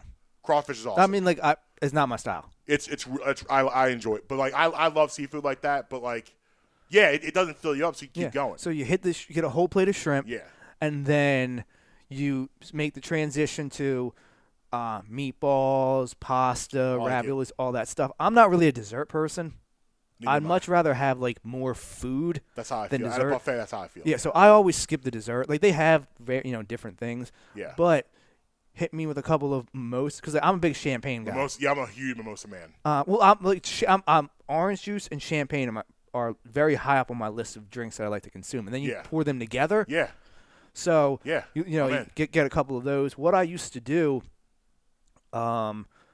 when the Eagles were good, is I had this huge mug that I got from Dave & Buster's, like a 70, 80 ounce mug. And I'd put a whole bottle of champagne in it and a whole thing of orange juice. And I would just walk around and just drink it. And then by the time kickoffs happened, I was ready to go back to sleep. Yo, have you ever had two things, a rosé mimosa? I feel like I would remember if I did. Delicious. Okay. Apple cider mimosa. I have had that. I have had so that. Good. I really like apple cider. So like, wait, did we do that on the last show? Nicole did that for us, right? Did mimosas and fried chicken. Yeah. We had mimosas and fried chicken. Yeah, she brought because she was talking on air and she brought in the mimosas. Yes. And then we had like Popeyes and Royal Farms. Royal Farms and Rofo. Royal Farms and and mimosas. Yeah. Shout out to Nicole. Then I brought that home. I was like, yo, we gotta do this. You gotta this try needs this. to happen because it was around the holidays, and Amber and I did it the night after Thanksgiving. Yeah. But listen, I want to ask you a question about Giannis Antetokounmpo because I think we have been hoodwinked, and I love when you use that word. I love when you use that word. We have been bamboozled. Whenever I hear the hoodwink come out, I know this is gonna be a great show. So this is where marketing is so important to to an athlete or anyone that's doing something, because marketing can steer the consumer where they want you to go, and they can put out a perception that's not exactly reality. Because as we know, sometimes perception is reality. We have been told for probably the past 4 years that Giannis is the top 5 player in the NBA. He's the next coming of Jesus, the Greek freak. Yes. All of that stuff. I am here to tell you that I believe all of those things are false. Oh. I believe Giannis is the most overrated NBA player that we have today. I believe Giannis Antetokounmpo is, and I think that the basis of that is whenever you see Giannis play a team that's on their level or superior. Giannis Antetokounmpo does not know how to play basketball. Okay. He does not know how to actually play the game of basketball. Here's what he is. He is a 6'10 guy with superior athletic talent and has been taught a couple things to help him get by, but he actually doesn't understand how to play the game of basketball. Giannis Antetokounmpo is a one-trick pony. What is he going to do? Go to the rack. Yes. And he does that very well usually, unless what happens? You're playing a team that's on his level or superior. I give you Exhibit A when they played the Lakers last week. They completely confused and made him look pedestrian. I actually thought the Bucks were going to win that game going into it because I looked like LeBron in his 18th season. Is that what he is? 17? He's 36, 35 to 36, yes. So in his 18th season, LeBron now knows when to pick and choose his spots to flip the. Because I mean, as you saw last night, if he wants to flip the switch, he'll do it. He'll do it. And I didn't see in Milwaukee in the early parts of the year in January, as a time for LeBron to flip the switch. Like, he doesn't care if they lose that game to the Bucks in the grand scheme of things. So yeah, LeBron's a big picture guy. Yeah, he doesn't care in the about that. But I told you, I love Lakers plus money. Yeah, so I was sitting there and I was like, there's more strategy in the long. Like, don't break out certain offensive sets. Don't bring out certain, plays and everything, certain calls and different defensive alignments that you're going to want to bust out later against them. Don't waste them on a game in January. Right. And then they didn't even try that hard. They came out and they beat them. Well, here's what they did.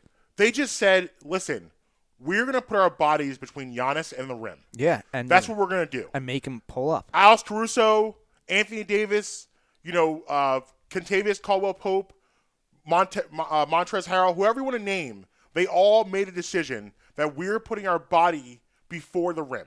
You're not going to just drive to the rim and bully us and dunk on us. That's not happening. That's all really that he does. And again, against bad teams and average teams, he does that very well. But what happens when you play someone on your level or superior? Or you play in the playoffs where teams are making active game plans to not slow you down but to stop you? What do you do then?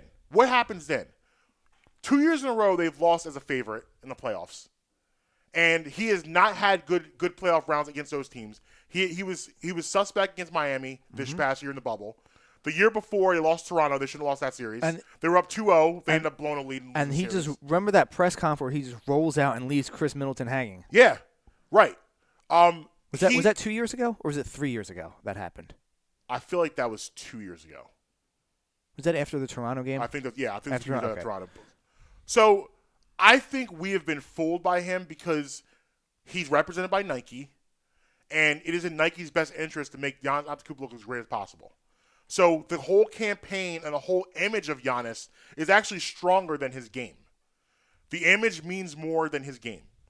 So I don't know. I want you to react because this is something that's not. I'm sure people right there, like people out there, are confused and befuddled of me saying this, and they don't know where it's coming from. And I strongly believe that he doesn't actually understand how to play the game of basketball. He's just a really athletic dude. There's a difference, and we've been around these guys on the playground where you saw a guy that was just superior athlete than everyone, so he could do whatever he wanted to as a great athlete. Yep. But he wasn't a great basketball player. Yep. That's my point. Giannis is a great athlete. He's not a great basketball player.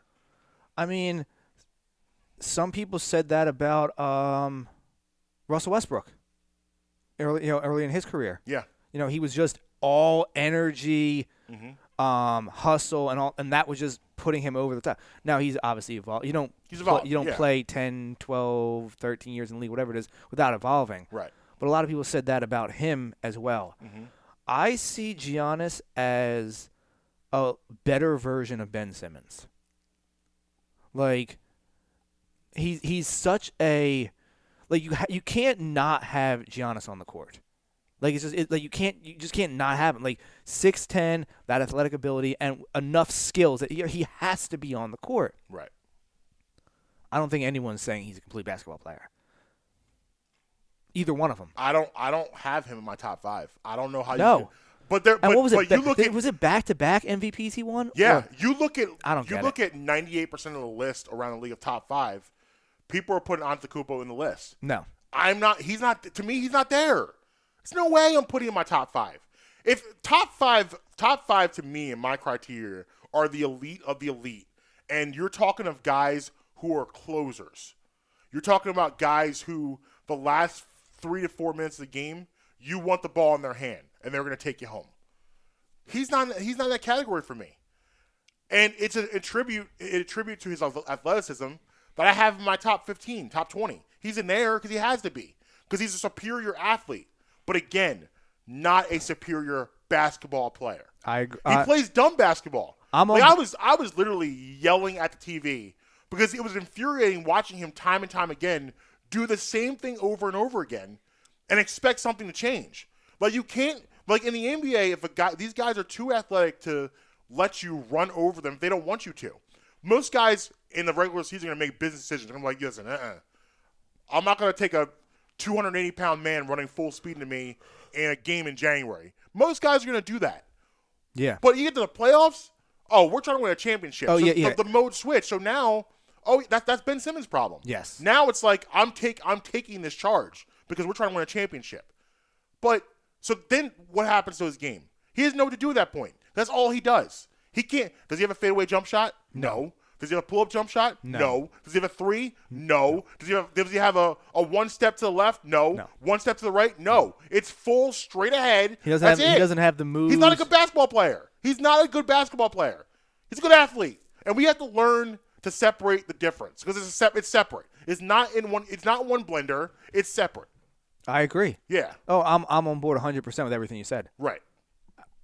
I don't really have like much more to add because I'm on board with every single thing you said. It kind of goes back to what I said yesterday about Tyreek Hill, where he's a great athlete, but I didn't think he used to be a great receiver. Right. Now I do think he's a great receiver. He's turned himself to a great receiver, no question. But there's certain guys that come in that they're just so above average or no elite athleticism, even at a professional level, that you gotta have them. Right. But I mean, like I think to a lesser degree, obviously, because he's not to achieve the level of player. But like a guy like Jordan Mailata, you can't not have him on an NFL roster. Right. Like exactly. He's not. Is he a great football player? No. Right. He's figuring it out. But like you can't not have him. He's an athlete. Yeah. On your team. Right. At 6'7", 350 pounds. Right. And can move like he's 230 pounds. Right. You can't not have that on your team. And you just got to work on it. And Giannis, he made strides. When did he start playing basketball? Who, Giannis? Yeah. When did he start playing? He was drafted from Greece. Right. So he was drafted overseas. I'll pull up his exact start time. But I mean, didn't he play in like the U17s over in Greece? Yeah.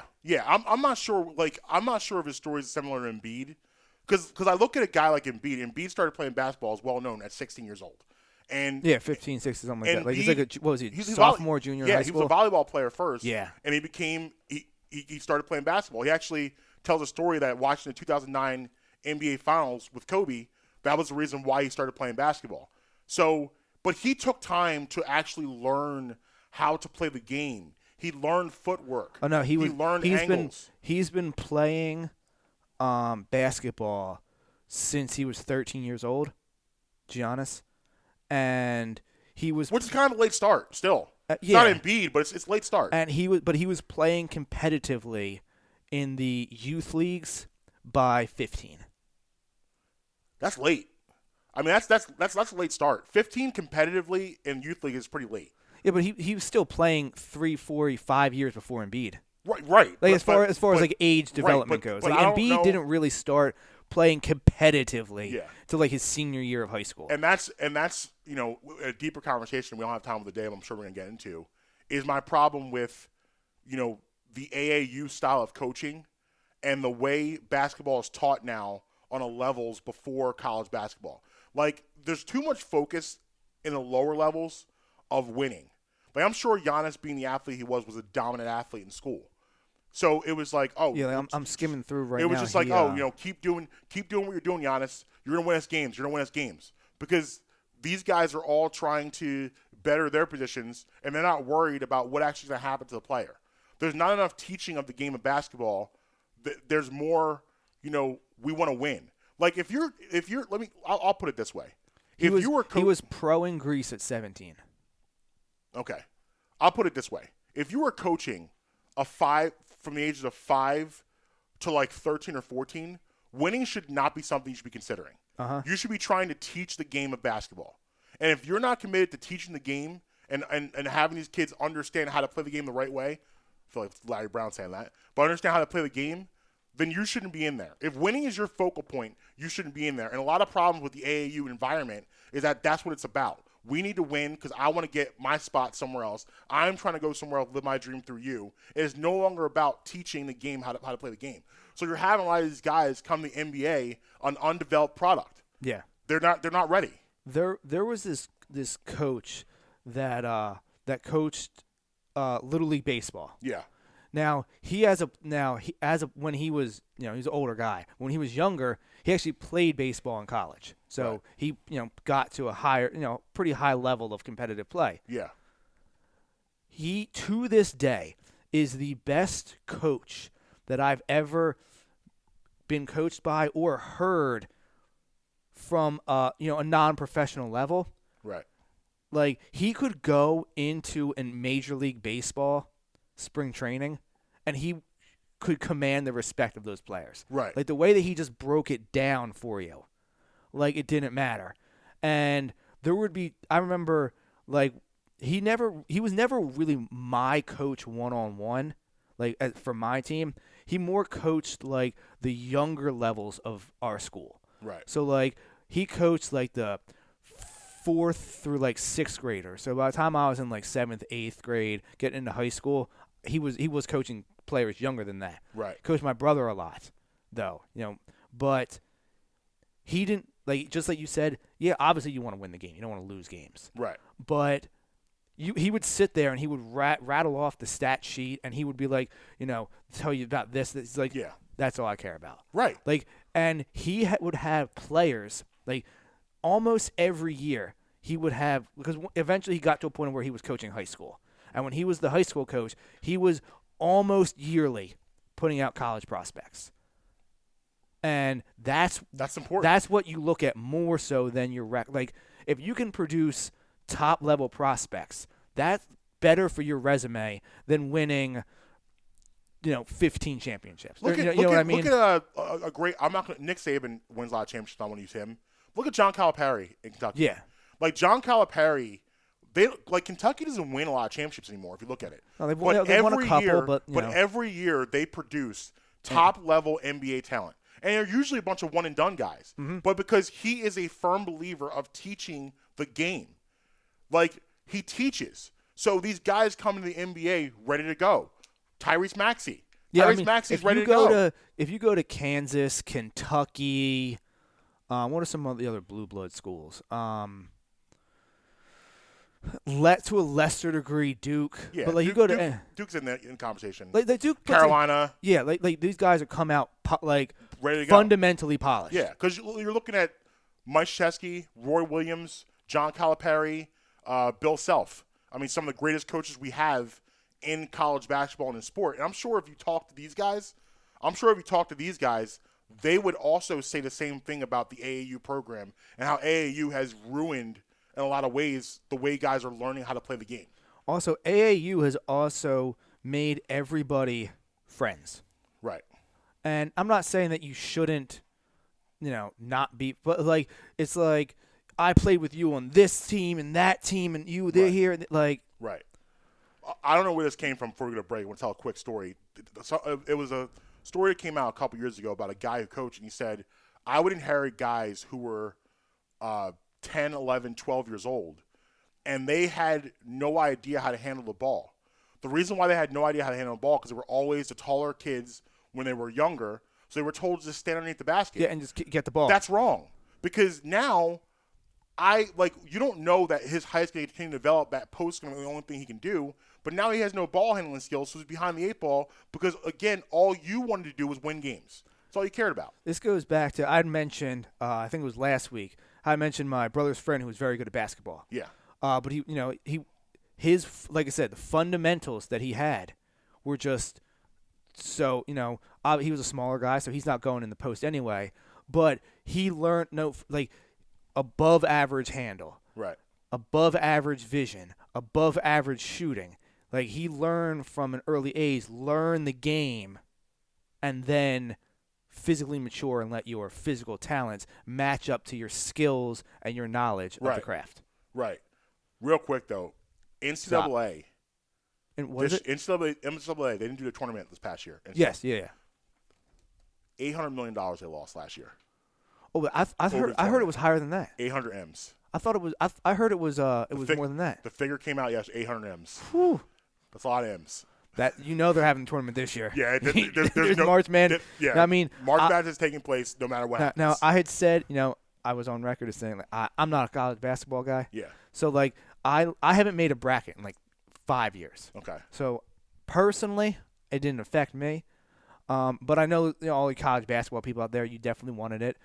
You guys need them 800 M's this year. There is a tournament this year. Yes. There will be March They Madness already this announced year. it. They already, like, they're, they're- they said in the beginning, like, they're listen, going, they're doing I want it. you guys to know that no matter what, there will be a tournament this year. There will be a nuclear holocaust. We It are doesn't having a matter. tournament. There is a tournament in March. All right, so we didn't get to this yesterday. So after the break, I'm going to get to you about some dog advice. Some Some dog. dog Oh, yeah, advice. absolutely. Brad Emery in the morning, Marcus Brown, Justin Emery. We'll be right back.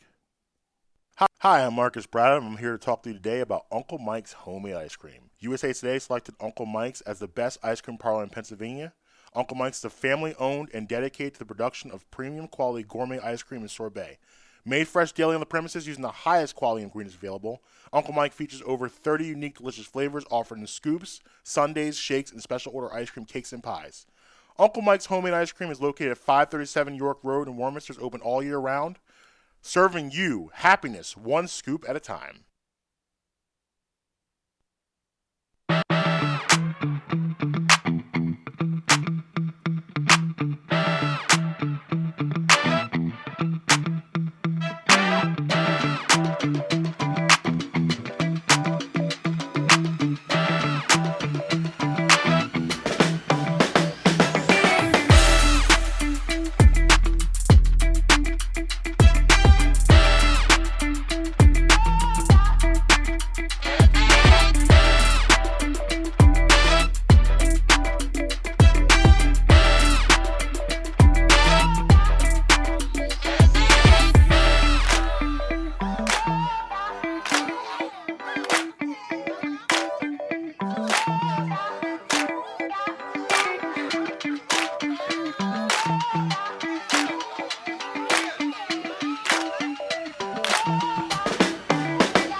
Yeah, man. Welcome back. Brad Emery Morning, Marcus Brown, Justin Emery. Oh, by the way, I forgot. Imagine thinking somebody's kid's name's Daiquiri. Ridiculous. I forgot to mention this. So Stop. you remember last week we were talking a little bit about McDonald's and how Ree loves the Sprite, yeah. because things taste different. Yes. I got some intel for you. Okay. So apparently, Amber worked in the restaurant business for a while. So she's told me that the reason why it probably tastes different is because sometimes in restaurants they don't clean the syrup dispenser, so the syrup just sits there. So when you refill it, it never just goes away. So you have that syrup just coming into your cup along with the Sprite. So that's probably why. Well, I know that it does have something to do with their syrup because Reese told me that before. Yeah. But I don't remember about their syrup what it is. So It's just they're not cleaning it. So it's kind of like when so like she's so basically she's enjoying bacteria. Yeah. Oh but, man. But think about it this way. It's kind of like let her know. on a grill, like where people have a thing where like they don't clean their grills for a long period of time, or if you save, like say you fry chicken in the on the stove, and people save the grease and refry it using that grease because it just tastes better every time because you're frying with all the other stuff in there. It's kind of gross, but it makes it does actually help with the taste. Interesting. Something for I you. mean, like right I don't drink soda, so like it doesn't affect me. there. Yeah, But I'm not a like- huge soda person. My favorite soda actually is ginger ale. Well, I will rock out with some Sunkist every once in a while. I like a Sunkist. I like a Sunkist. I'm a Sunkist guy, but ginger ale is my absolute favorite. I'm not a huge sweet person, so I like the tardiness of ginger ale. But Yeah, so I'm not really a soda person. I at all. gotta pick your brain about a dog thing real quick. Okay. So we got a neighbor. I gotta throw a question into the world tomorrow about dogs too. Okay. Remember I had mentioned it to you the other day. Yeah. Yeah. So we have a neighbor that has it's a dog. It's a pit and it's crossed with something else. The dog seems to be a little vicious. okay. Like it's like I am not at all afraid of dogs. Like dogs don't scare me in the least. Even when they're barking, I'm never intimidated or scared. I'm cool. Amber on the other hand is a little scared of dogs. The kids, well, with Xavier, my son Xavier, he's allergic. Yeah, he's allergic. So like allergic, he's yeah. allergic to dogs big time, and Justice is not a fan. Like she gets intimidated easy with dogs. So, but I saw this dog, and this thing was lunging towards us. Like you've seen our hallways. Our hallways Right, are pretty yeah. narrow. I'm coming out the door the other day, and he's coming with the dog, and the dog like lunging at me. I just stop. I don't react to it, but I just stop. I was like, you can go first. Let's get in the house, get away from me. I Yeah. don't want that thing near me. Because if I walk past and he takes a snipe at me, I have nowhere to protect myself. Right. So he goes, oh, his bark is bigger than his bite, and he puts him in the house. I'm like, bro, this is not my dog. I am a human being who has human skin. I can't take the risk of that being ripped off my body. That's fair. Like, you need to respect that I don't know your dog. And I also feel there are some dog owners that I feel like the idea of their dog being a terror. And there are some dog owners that, like, you want them to be able to defend you if they have to, but their dogs are well trained. Yeah. That's the kind of dogs I'm into. So, I feel like I want to know, did I overreact in my assessment of that situation? Is that how I should have handled it? No, or I mean, should I just kept walking? No, I mean, so as someone who owns a 75-pound pit bull, you reacted as both how I would react if I didn't have my dog, and how I would prefer if someone encountered me and my dog, Right. how they would act. Like I would prefer someone be like, "Yo, just go." Right. I mean, I think that you played it by the book, in my opinion. I think so. No, I mean, so I'm also, in this, my dog as well. If anybody knows, he is the laziest pit bull you will ever meet. He sleeps for, 18 hours a day. Yeah. And he just exists on the sofa and that's that. Right. Now, what I do enjoy about it is that people are intimidated by the way he looks, and Right. that I'm not, we've talked about before, I'm not the most social. We both hate small talk. I'm Yeah. not trying to interact. So Yeah. it does have that benefit there. It's when me and him are out and about, people will cross the street one to stops get talking. out. Yeah. People will cross the street and walk on the other. Now, I don't necessarily want people to be afraid of it, but from a personal standpoint of you not bothering me, Yeah. I don't hate that. Here's how I would handle the situation if I was him. So, I know my dog. Well, first of all, I don't agree in, I agree with training your dog to be able to protect you, but I don't, I feel like that should have been a disciplinary action for the dog. I feel like he should have said, hey, whatever your dog is, cut it out. Yo, yeah, every right time. there. He didn't address it. Yeah, every time my dog barks, I'm always like, really? Yeah. And there's also, I mean, some of it, like you said, some of it could be he just doesn't care. Yeah. I mean, I don't know the guy. I'm Right. sure you don't know the guy. Right. But even if I'm walking my dog and we're some random person walks by us, he barks at them, I say something to him. Right. Just because number one, nobody necessarily wants a 75-pound dog barking at them. Right. Doesn't matter, no matter. And you want people to know you're in control of your dog. Yeah. They don't need to realize that when we come home, you jump on the sofa and you don't wake up till tomorrow. They don't know that. Right. But, no, I mean, I think that you played it exactly how I would have played it, and you played it how I would have preferred you played it if Yeah. you encountered me. And here's Now- the fact that we're neighbors. Here's what I would have done. It also sounds like the dog, dogs don't just bark. For example, I had my dog for almost a year before I even heard him bark. Yeah. It was almost a whole year when I was like, oh, you do know how to bark. So I feel like he also just doesn't have his dog trained that well. I agree with you, but because here's what I would have done. I would have, if this was me, I would first of all I would have scolded the dog right away to make him understand I'm in control and he's not in control. Then I would have said, hey, why don't you come over and pet him? Yeah. And then it would have been, because then the dog gets your scent and then you move on. None of those things were addressed. There is one thing though about my dog that I don't understand, and I don't understand where it came from. Young children. He's out? He's out. Really? And the thing is, I don't understand where it came from because I've had him since he was 7 weeks old. Yeah. And now he's almost 7 years old. Has he been around a lot of young kids? I mean, is there a huge sample size or like a couple instances? It's just a couple instances. You know, a lot of my friends don't really have kids. Yeah. And the ones that do have kids, you know, like he encountered them like when he was so little that he remembers them. So they now say, "Oh, you know, you're my friend." Right. But I don't know. Like, there's no reason he just. Like when I'm out walking him, if a kid's like, "Can I pet your dog?" No. Right. But I have no idea why. No clue. Like there's no like. It's not like he had like a past experience. Like I said, I've had him his whole life. I have no clue what it is. This animal just hate. But I mean, I think it's because like you know, I'm not necessarily the most kid friendly person, so I don't mind. Back to where where I said I don't mind people not making small talk. Yeah. I'm okay with that. I'm okay. Yeah, I'm not the end of the world. So not too bad. Great show though. Again, as usual. Yeah, we're gonna go ahead and get out of here. So tell them where to find you. At Justin Emery Show everywhere. Hit me on Twitter for the response. At Marques Between everywhere. Follow the show at Bright Emery Pod everywhere. And until next time, you can be with us or you can be against us, but you're never gonna stop us. Late.